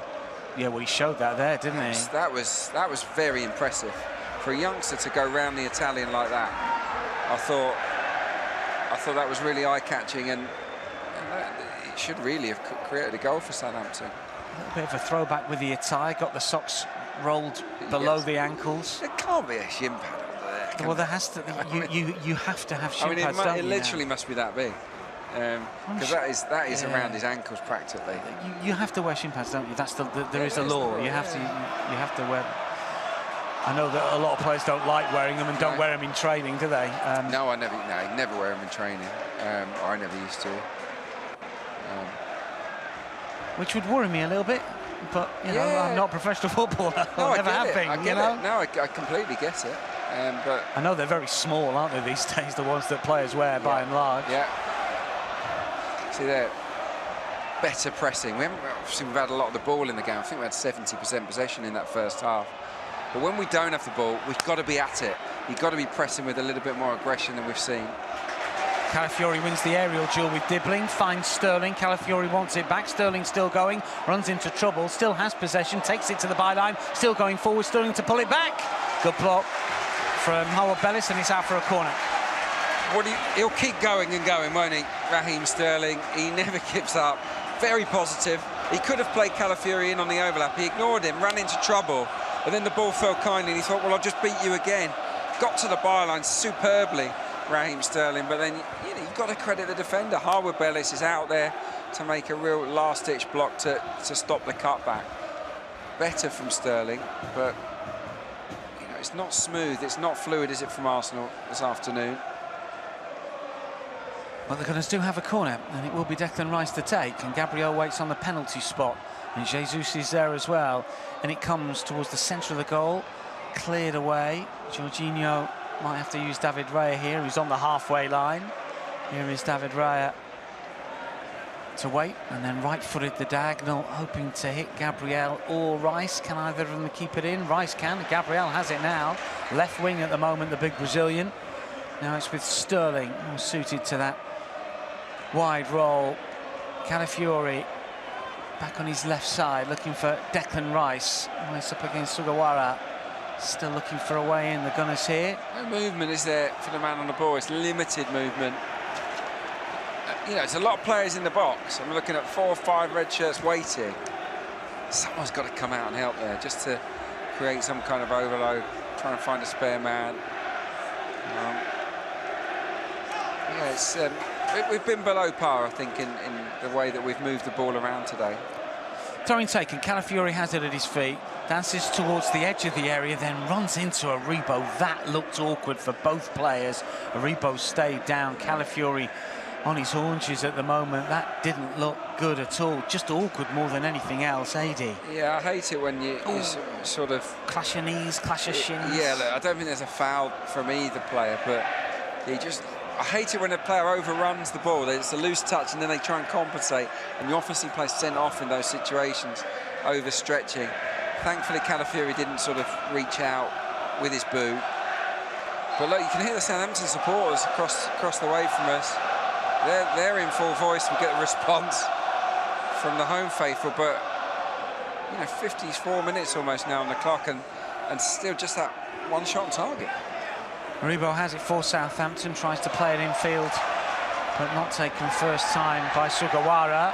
Arsenal lose possession, and the ball over the top for Archer, who will nod it down. Saliba is across to cover. Still Cameron Archer has it here. He's got options, wants to go himself, takes a deflection, goes in! Southampton score. Well, it's a really positive run, and it's Fernandes that took it on. And, well, Saints here have the advantage. That is a real shocker. Well, it's a great goal from Cameron Archer, but Arsenal will be very, very disappointed. There's question marks over a foul on the halfway line. I thought the referee was going to blow up. He didn't.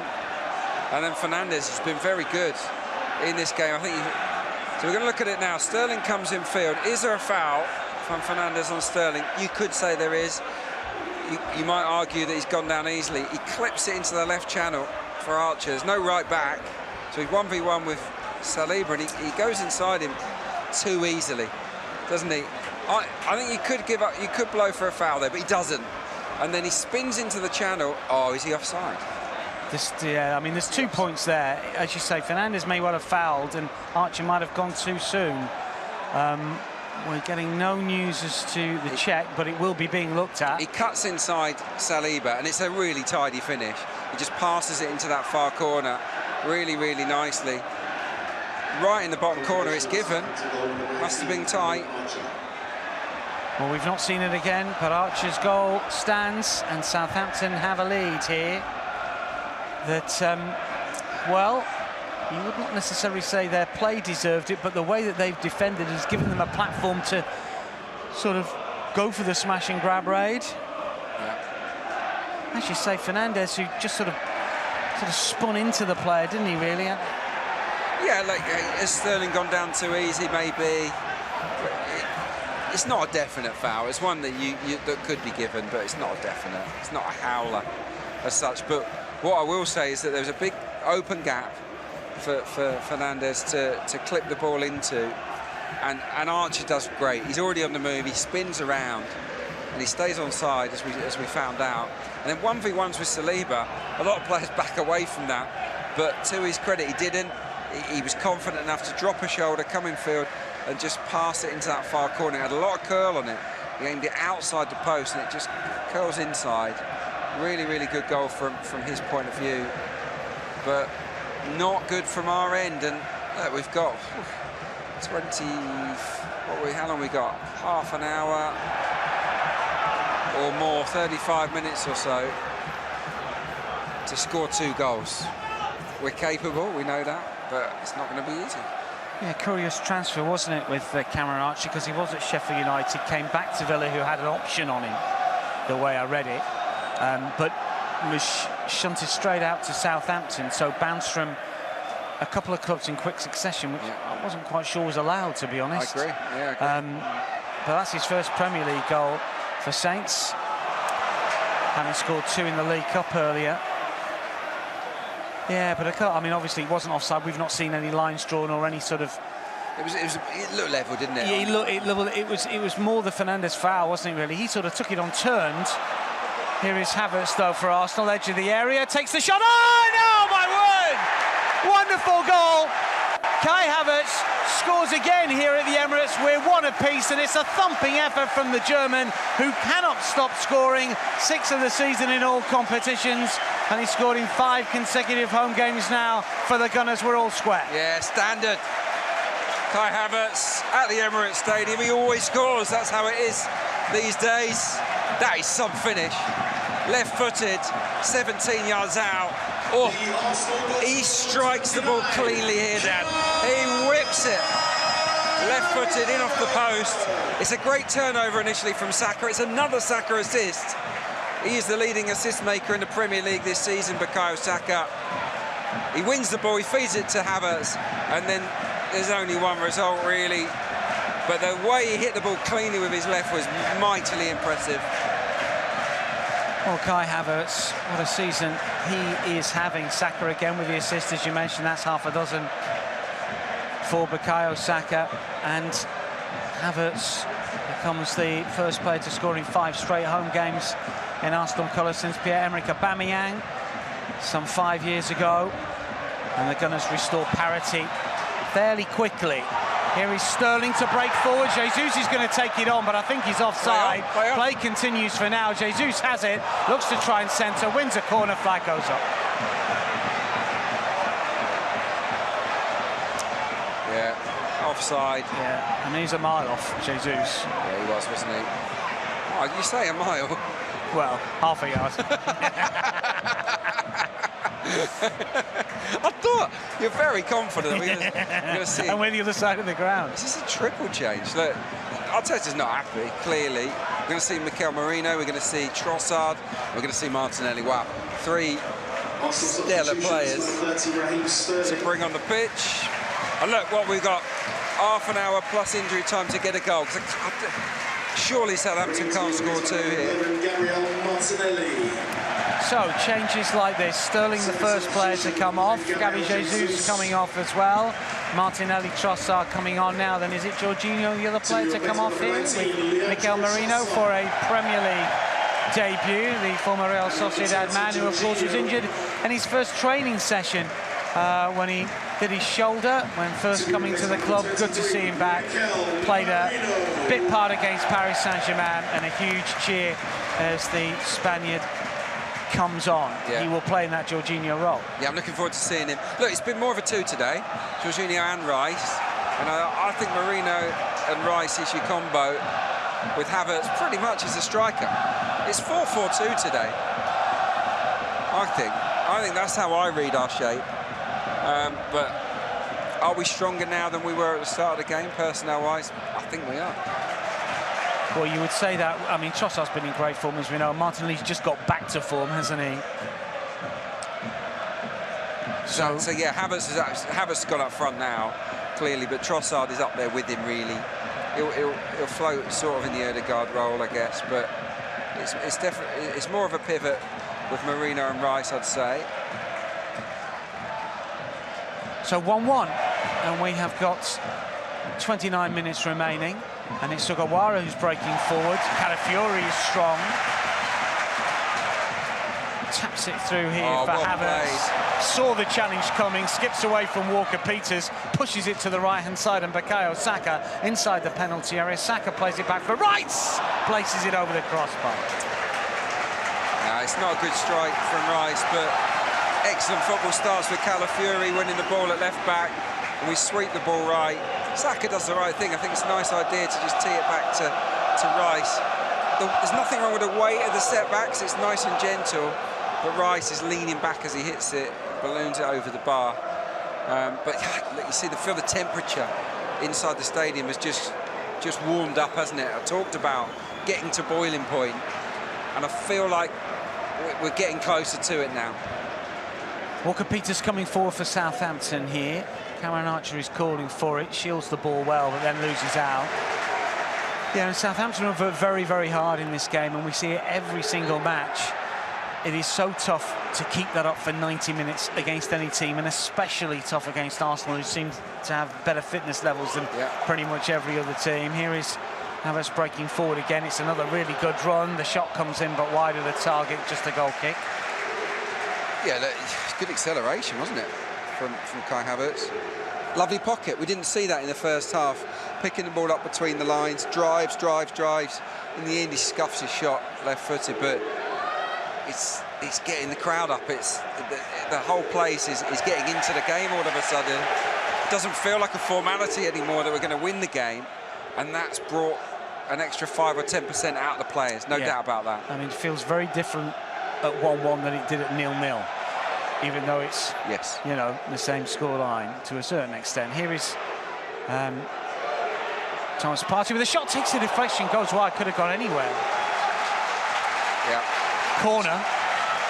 Again, it's Merino actually, squares it to Thomas Partey up from right back. He's on the edge of the D. I'll tell you what, it's heading bottom corner, isn't it? It's a really good effort, blocked again. I mean, there's been a lot of blocked shots from Southampton here this afternoon. I'll see if I can find out how many, but a lot of them have been blocked.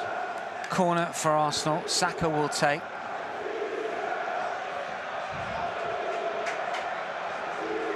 Arsenal load up back post once again. Gabriel aiming to spin from the penalty spot. Merino is in there unmarked. In comes the delivery towards the back post here, and it's just going to drift all the way out, unfortunately. Yeah, too much on that one. Yeah, just to give listeners a picture of the game, 38 touches inside Southampton's box for us. 4 they've had in ours. Yet we find ourselves level. You know, it's been that kind of game, pushing them back, but not being incisive enough. 21 crosses we put into the box today. You know, it's a lot of crosses. Maybe could we have been a bit more imaginative? Yeah, I mean, that's unusual for Arsenal. When you think when Ødegaard's on the pitch, that sort of doesn't happen. It doesn't happen, no, you're right. Here is Rice, now it's with Martinelli, got a lot of space to work with over on the left-hand side, edge of the penalty area, gets the right-footed cross in, cleared to the edge of the box. Partey will take it down again, just inside the area, plays it back towards Declan Rice, inside the box, coming forward. Partey to measure the ball in again, it's towards Merino, who shoves a Rebo over, and that's going to be a free kick. Yeah, he got in front of Merino there, had to lurch towards the ball to get it, and he just clashes with it. Joe Rebo goes down. Yeah, he's going to give away a lot of fouls, isn't he? Because he's one of those, he gets involved in a lot of those duels. Yeah, you see, I remember talking at half-time, I think there were 9 passes completed between the lines in that first half. It's up to 15, so 7 already, 6 already in the second half. You know, we're stretching that Southampton 4-4-1-1. We're stretching them apart, and that's how it needs to be. Martinelli helps win it back. Trossard with a touch. Martinelli has it again over on the left-hand side. Still has possession. Now it's with Martinelli for Trossard, and then Merino, and it's another corner. Well, already you're seeing Merino pop into more advanced areas than Jorginho did, aren't you? Yeah, this is true, yeah. I mean, maybe it has changed the touch. Maybe it is more of a Rice in the DM with Merino left and Trossard to the right. He's certainly taken up some really advanced positions. Of course, we've got his threat now in the air, Merino. Jorginho's not going to win any headers. So, our firepower should, in theory, have increased too. In comes the delivery towards that near post area, cleared away, but not particularly well. And then a header that was awkward, really, as Havertz is almost going back on himself towards the edge of the 6-yard box, and he couldn't get full purchase, and it goes out for a goal kick. That was a good ball in, wasn't it? In towards that near post, really difficult to deal with. Good pressure on the ball, but Southampton win a free kick. Okay, we just take it, we move on.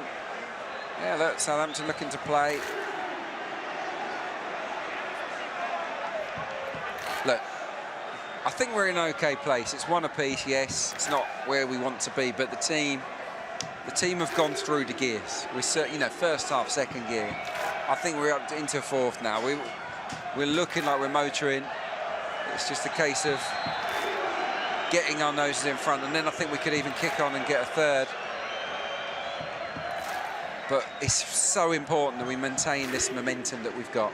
Can't let this game, just fizzle away and let 10, 15 minutes pass without much incident. We have to be relentless. And I think that's why he made that triple sub. Fresh legs.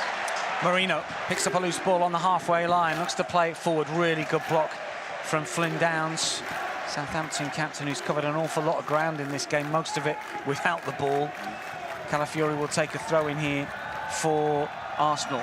Into space for Saliba to control, just about, stands on it a bit, but then recovers and fires it to the right-hand side. And Partey for Bukayo Saka. Saka up against Manning here, still has possession on his left side, kills it towards the back post, and it's turned in by Martinelli! Brilliantly timed run from the Brazilian, and at close range he finds the net. Ramsdale couldn't keep it out. Saka with yet another assist, a perfect ball, wonderful run, and a tap-in from close range. It still needed to be met with some force, and it was, and Arsenal have turned this around and lead by 2-1. Thank goodness for that. What a goal it is. They can double up, they can treble up on Bukayo Saka, but he's so good. and he just drives inside his two markers, and he bends a brilliant far post cross towards Gabriel Martinelli. It is a magnificent delivery, assist number 7 for him already this season, but doesn't Martinelli do well at the far post? I think he's just about onside. He's on. And he attacks this ball brilliantly. The angle is tight. It's tight, isn't it? It is so tight. They are checking it. I think he's on. I think Marino was off, but I'm pretty sure Martinelli is on. They're having a very close look at this. It's a shoulder if it is, but if we look at Harwood Bellis' shoulder, I'm pretty sure he's on here. It is close, though. It is close. It is close. It's difficult to say from the angle. We've still not adopted those semi-automatic offsides. Oh, I thought they were coming in by now. Yeah, it's tight.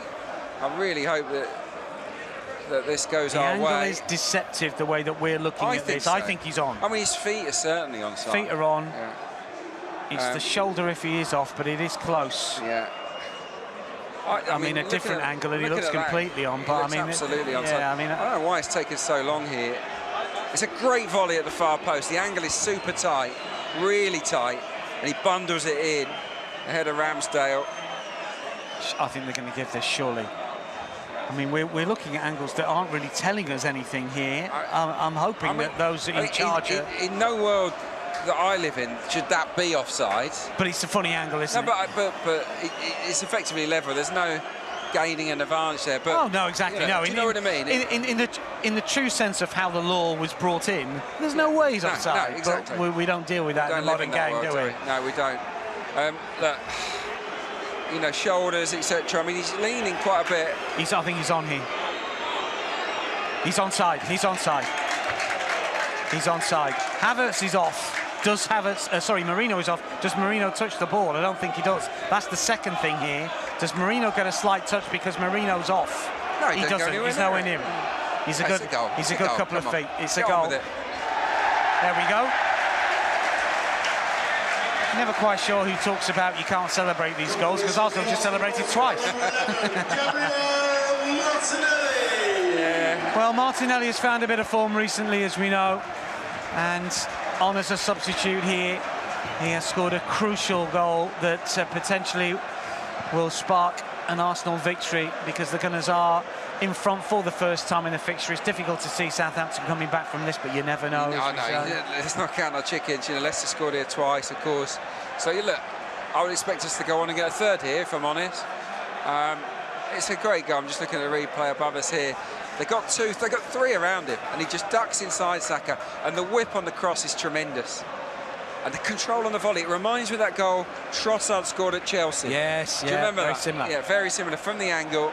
Not an easy one. A little bit closer in. Yeah, a little bit closer in, but he keeps his eye on the ball very well. Gets good contact, good low drive, isn't it? Yeah, good low contact on it, and yeah, look, you have to say the response from Arsenal has been just what you're looking for.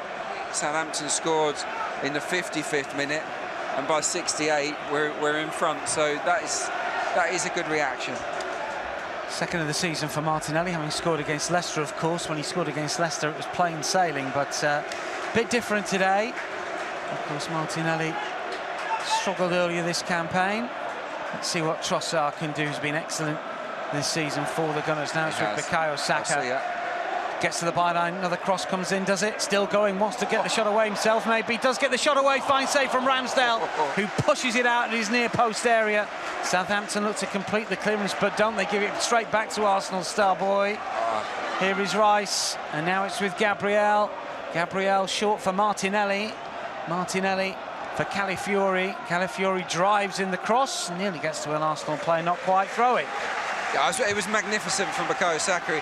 He left about 3 different Southampton defenders on the seat of their pants. He went this way, he went that way, great dribbling, and then in the end his shot is blocked just for a change. It's a decent save, actually. It sort of takes a nick, and Ramsdale pushes it away nicely. But yeah, we're up to 21 shots now, going through the gears. Double change from the Saints.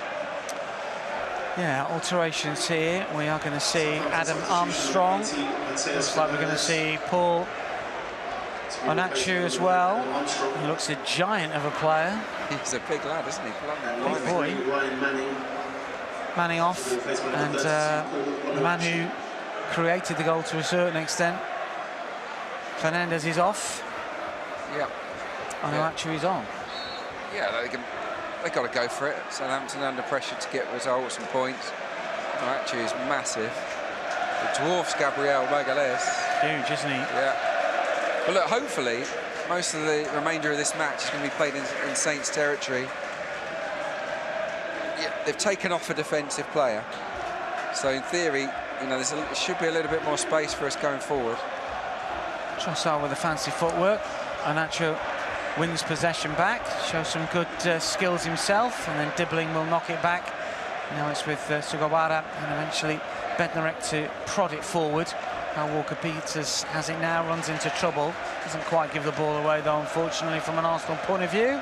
Here is Sugawara once more. Arsenal fans enjoying this. Stuck with the team. It's exciting stuff following Arsenal at the moment. It's not straightforward at the minute. Look, you know, the detractors will say, well, if you need late goals against Leicester, if you need to come from behind to beat Southampton, maybe it's not all clicking into place, but if you find the way to win, does it matter? No. Yeah, that's a debate. I think we'll get back. You know, this match gets played in December. Maybe we win it with more ease. You know, when we're sort of fully up to speed. I mean, the PSG game, funnily enough, against arguably the strongest opponent that's come to Emirates this season, that was the easiest. Yeah, that was the most comfy.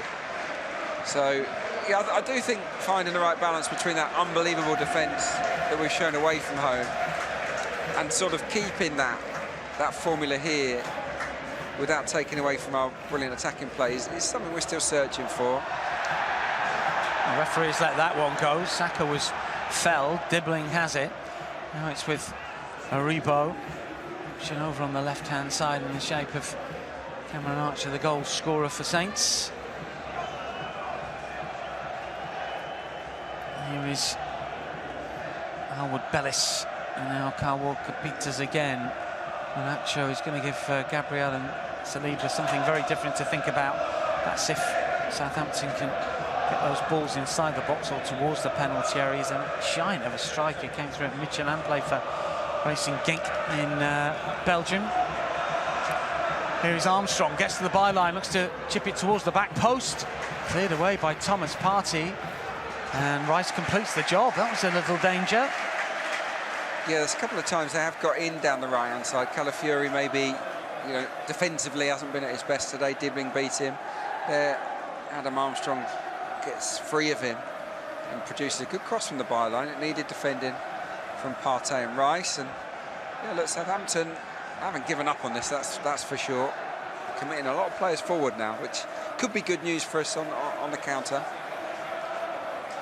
And down stretches, but gets there. Armstrong shoved over by Calafiori. Referee saw nothing wrong with that. Martinelli is quick. Sugawara just about gets there.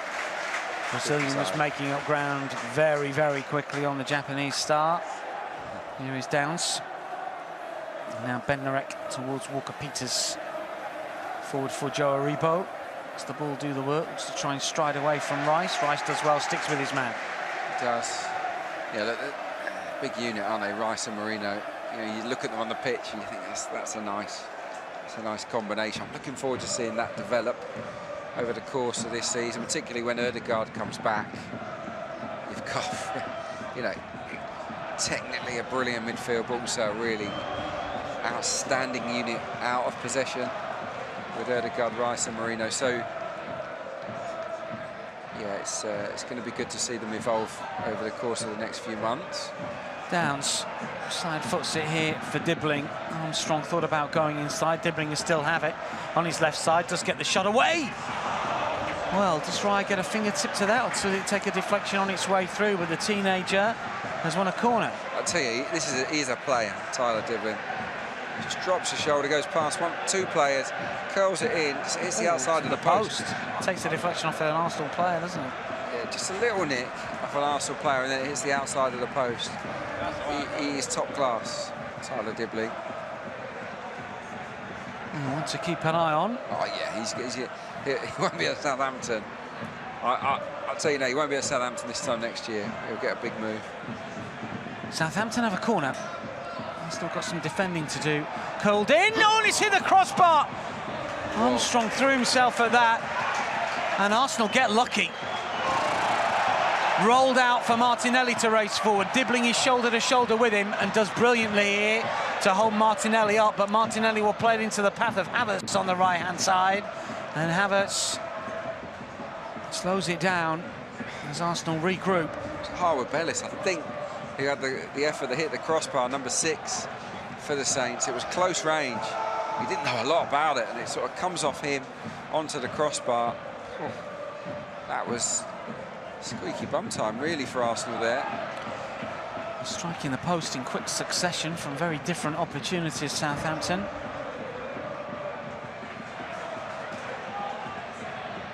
Gunners have it. Marino plays it forward. Trossard, clever ball, right-hand side. Havertz inside the penalty area, looking to take it on, side netting. Yeah, that's where he can be a bit more clinical, I think, Kai Havertz. Amazing position he takes up. He's so good at it. He anticipates what's going to happen and makes sure he's 10, 15 yards away from the defender. Give it to me in space. 1v1, he's positive. But right-footed this time, he goes across. Well, he should go across the keeper, and it hits the side netting. The chance, I think that's a massive foul on David Raya from Adam Armstrong. Do you know what it does? It's Harwood Bellis, and his header hits Adam Armstrong. But there's a clear foul on the keeper. I think that has to be disallowed. It kind of hits his shoulder and then hits the bar, Harwood Bellis. That surely would have been ruled out. Yeah. Basically, he's just got hold of David Raya, hasn't he?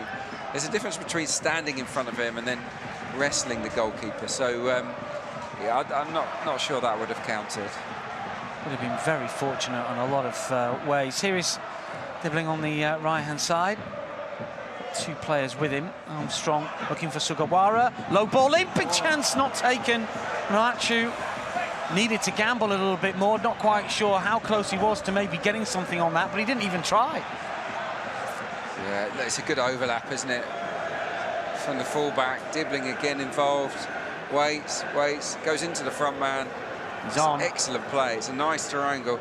He's not close enough at all, is he really, on Archu? No, on Archu, no, he's too far away. I mean, Russell Martin's fuming because he's saying, get in there. Get yourself a goal, son. Because that is put into the perfect area. Raya comes out full length, can't get there. He's crying out for someone to just say, thank you very much, I'll have a tap in. And he doesn't anticipate it, the big Southampton front man, and that chance is wasted. It was really nice football, got to say. Dibbling to Armstrong, then plays in the right back on the overlap. It was clever play, not great from us, not great tracking. Martinelli, who's been brilliant since he came on, he's got to probably do better there. Arsenal have it for a split second and win a throw over on the right-hand side on the halfway line. 8.5 minutes remaining, and Tomiyasu is ready to come on. That's good to see him back. Yeah. Nice to see him back. Calf issue's been keeping him out. Yeah, and obviously with Timber and White having their own problems, it's really important that he's fit and available, isn't it? Because you know, Partey at right back today's fine, but it's not the answer, I don't think. So it is a shame that at this early stage of the season we're on to 3rd right back. Aribo wins possession back on Archu with a step over, moves away from Saliba, and then from Rice rather than Saliba slides in. I think that was Rice on the slide. It's a great tackle from Rice. Let's see what Arsenal can do here. Well, Trossard's gone down off the ball. This is Bukayo Saka, turns it back towards the edge of the penalty area, and then Havertz can't connect. It's cleared away only as far as Rice. Yeah, pinning them in here. Calafiori. This is Martinelli. Pushes it to the byline. Calafiori takes a touch, cleverly done, plays it inside the box for Trossard to turn. He can't quite do it. Rice with a shot blocked. Bounces out for Partey to bring it down and looks to dig out the cross. He's overcooked it a bit, but Calafiori will nod it inside the area, then it's lifted away. Arsenal coming again here. We've got 7 minutes remaining. Trossard does get the crossing far post towards Saka. Overhit. Aribo is there to clear. And Southampton will start again. Watch it back for Ramsdale. Looks to go long. Onachu, that's a heavyweight challenge against Gabriel. And it's Onachu who wins that particular battle. It's going to be a free kick that's taken too quickly. Here comes a change here. Thomas Partey off to Tommy Asu. Yeah, obvious change. Just get some minutes into legs of Tommy Asu for the international break. Maybe now that he's fit, maybe he can get some football for his country and come back a little bit more match sharp. Tommy Asu. Partey's done fine, hasn't he? He's got forward, and I think you miss the link-up, don't you? The chemistry that a White and a Timber have with Saka, but he's done okay. He's filled in nicely for the team. To be replaced by number 18, please welcome back Saka hero Tommy Asu. First appearance of the season, hasn't been seen in an Arsenal shirt since the last game of last season, which he scored, of course, against Everton. Did play for Japan in a World Cup qualifier in June. Yeah, he's a good player, really good defender. It's lovely to have him fit and available. I just hope that White and Timber during this international break can get the recovery time they need. The referee's going to hold play here for a Southampton free kick. Walker Peters was caught. Yeah, so what are we? 6 minutes, 5.5 minutes from time.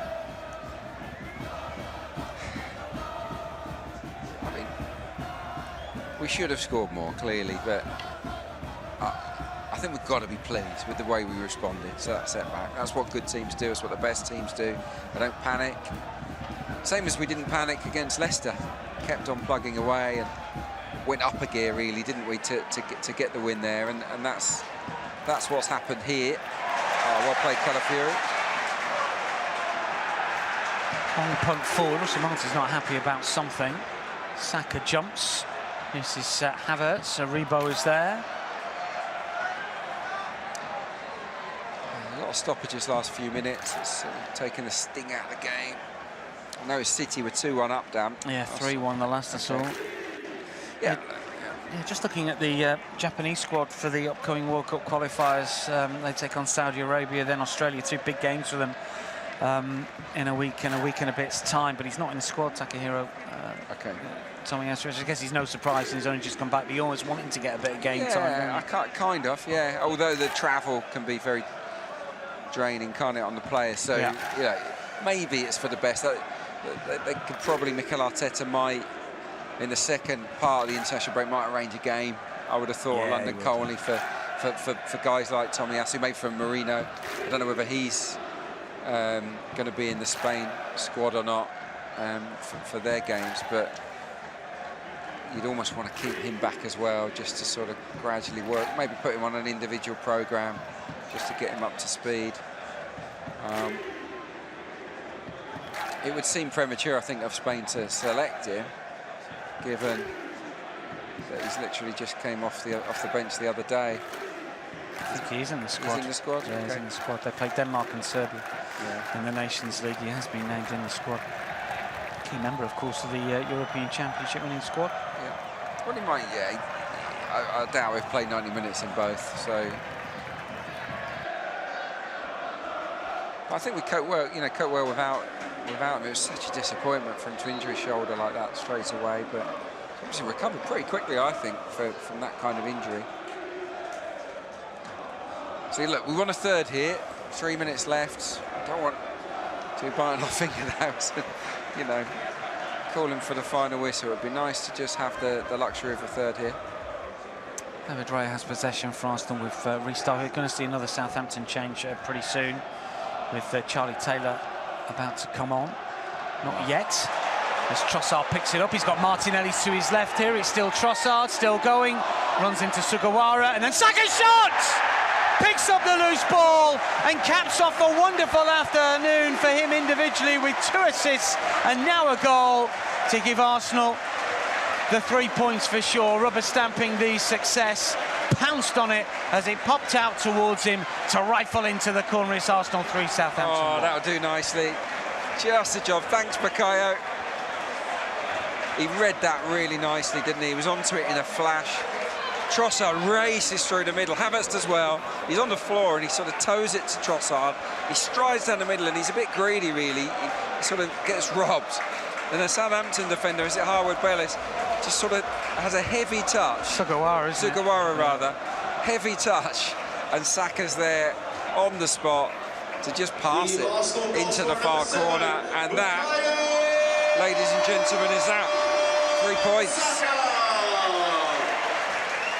Well, Bukayo Saka, 2 assists. That's his second Premier League goal of the season. He's had such a good start to the campaign, hasn't he?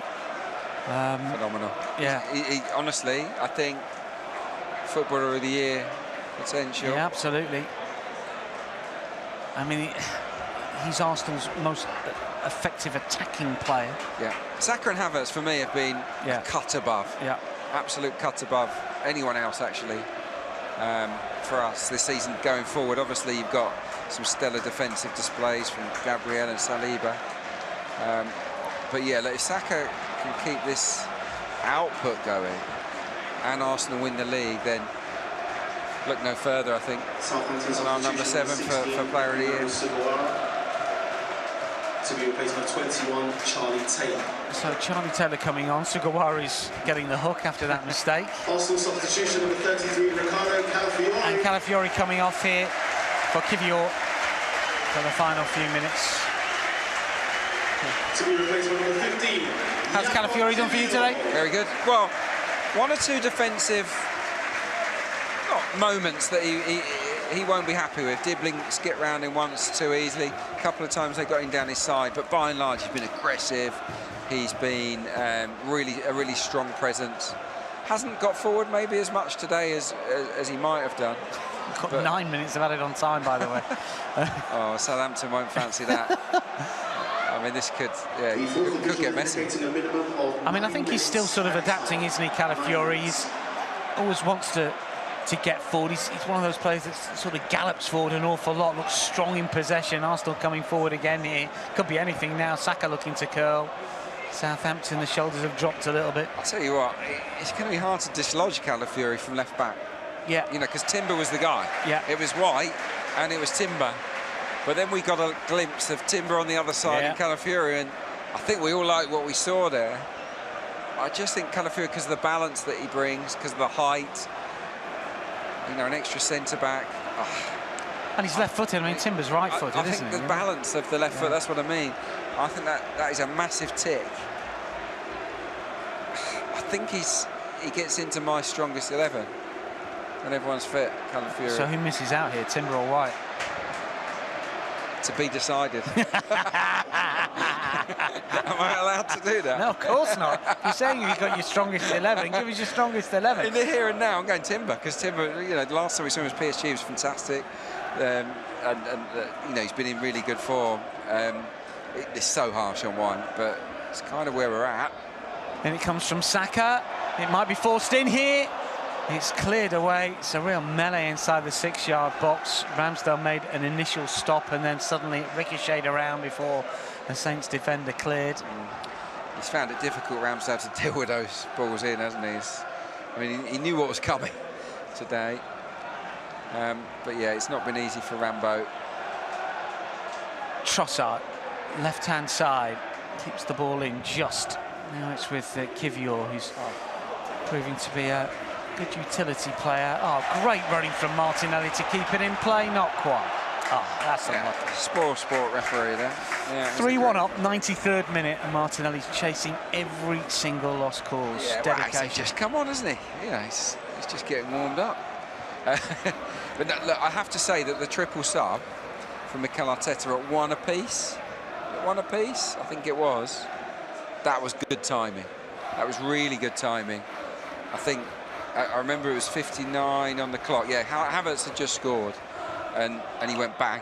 Three big guns on, Marino, Trossard and Martinelli, and it just elevated the team. And I think it kind of broke Southampton's hearts to see those 3 come on. And they've all been really purposeful, haven't they? And direct, and they've had a big influence, I think, on this second half. So credit the gaffer there. I think he read the game very nicely. Fulham have scored up at Manchester City, but it's 3-2 to City. A lot of goals around in the Premier League today. Brentford 5, Wolves 2. Gary O'Neill in a bit of trouble, maybe. I think so. It's the time of year, isn't it? International break coming up, 2 weeks off, and decisions to be made for chairman as well as coaches and players potentially.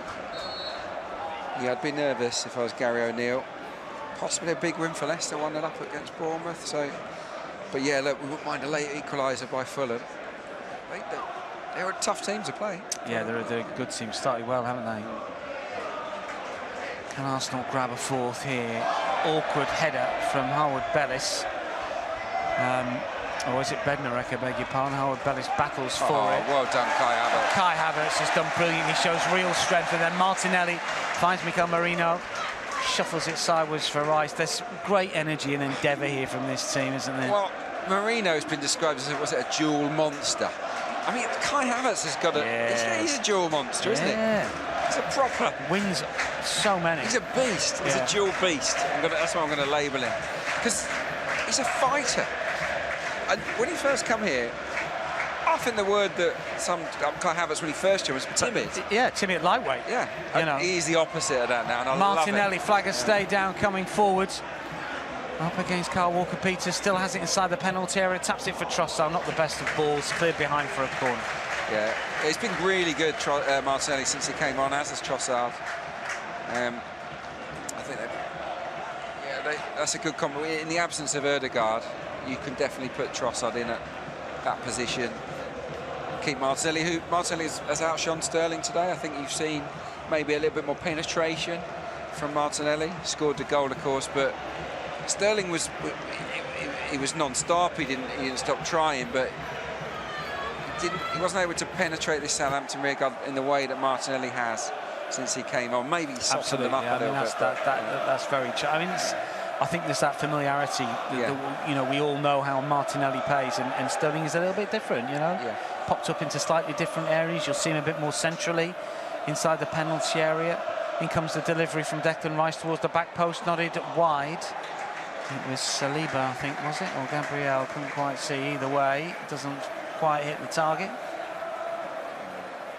Yeah, we've had a few sort of half chances, haven't we, from set plays today. But they've ridden their luck, I guess, Southampton. What are we? Yeah, still got 2.5 minutes left to play of added time. Still time for that fourth. Ramsdale clears. Onuachu takes it on his chest. Archer tries to take it down. His opening goal of the afternoon seems a long time ago now. Arsenal stung into action after Saints went in front.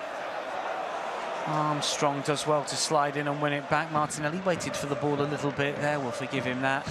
Here is Archer to break forward again. He's got Onuachu right-hand side. Aribo over on the left flank. Here is Aribo striding forward, looking to take on Rice potentially. Slips it to the edge of the area, but... well, Southampton did have players in good areas there, but not quite on the same wavelength. And suddenly there's a breakaway on with Trossard. He's got Martinelli to his left here. Trossard still has it. Martinelli inside the penalty area, gets to the byline, not the best of balls, tries to curl it back towards goal. Ramsdale cuts it out and pounces. Yeah, it was too wide, wasn't it, the pass from Trossard to Martinelli. Well, I think Gabby needed to get closer to the Belgian there, just to make a run across him. They can be slipped in, but it was a little bit predictable. Forced him wide, and he had to take the touch. But yeah, look, I think we have to say that the character of the team has come through another examination here. Calm, under pressure, didn't get flustered. They used the disappointment of a setback as fuel to be better, and they've been miles better in the last half an hour of this game. And yeah, I've enjoyed it. Enjoyed the second half performance from us. It's had a lot of drive, a lot of passion about it. Curled in by Dibbling towards the back post, nodded away by Tomiyasu. Now it's with Bukayo Saka under a little bit of pressure here on his own byline. He will clear. Yeah, look, as I mentioned before, look, detractors might say, look, against Southampton and Leicester, you shouldn't need to do this, but there's going to be more afternoons and more games where Arsenal are in control than not in control. Yeah, and even though I say control, I'm using that loosely because Southampton were in control of this game. Yes, they took the lead, but this was always Arsenal's to lose to a certain extent, wasn't it? Even at a goal down. Yeah, no, definitely. Yeah, I still fancy this.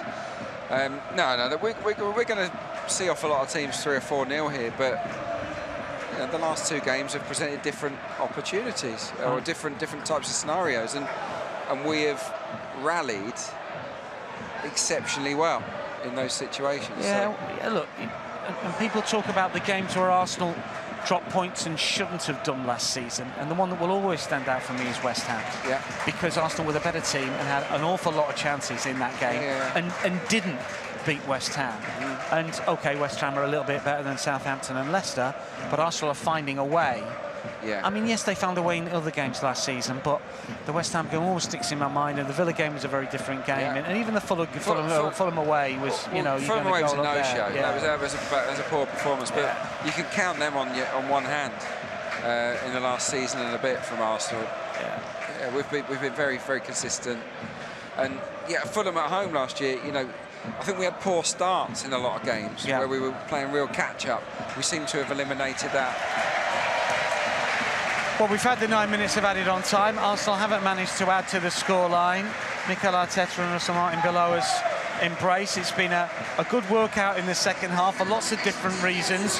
A different game plan at the start of the game, with Sterling making a Premier League debut, full Premier League debut, and of course Jorginho coming in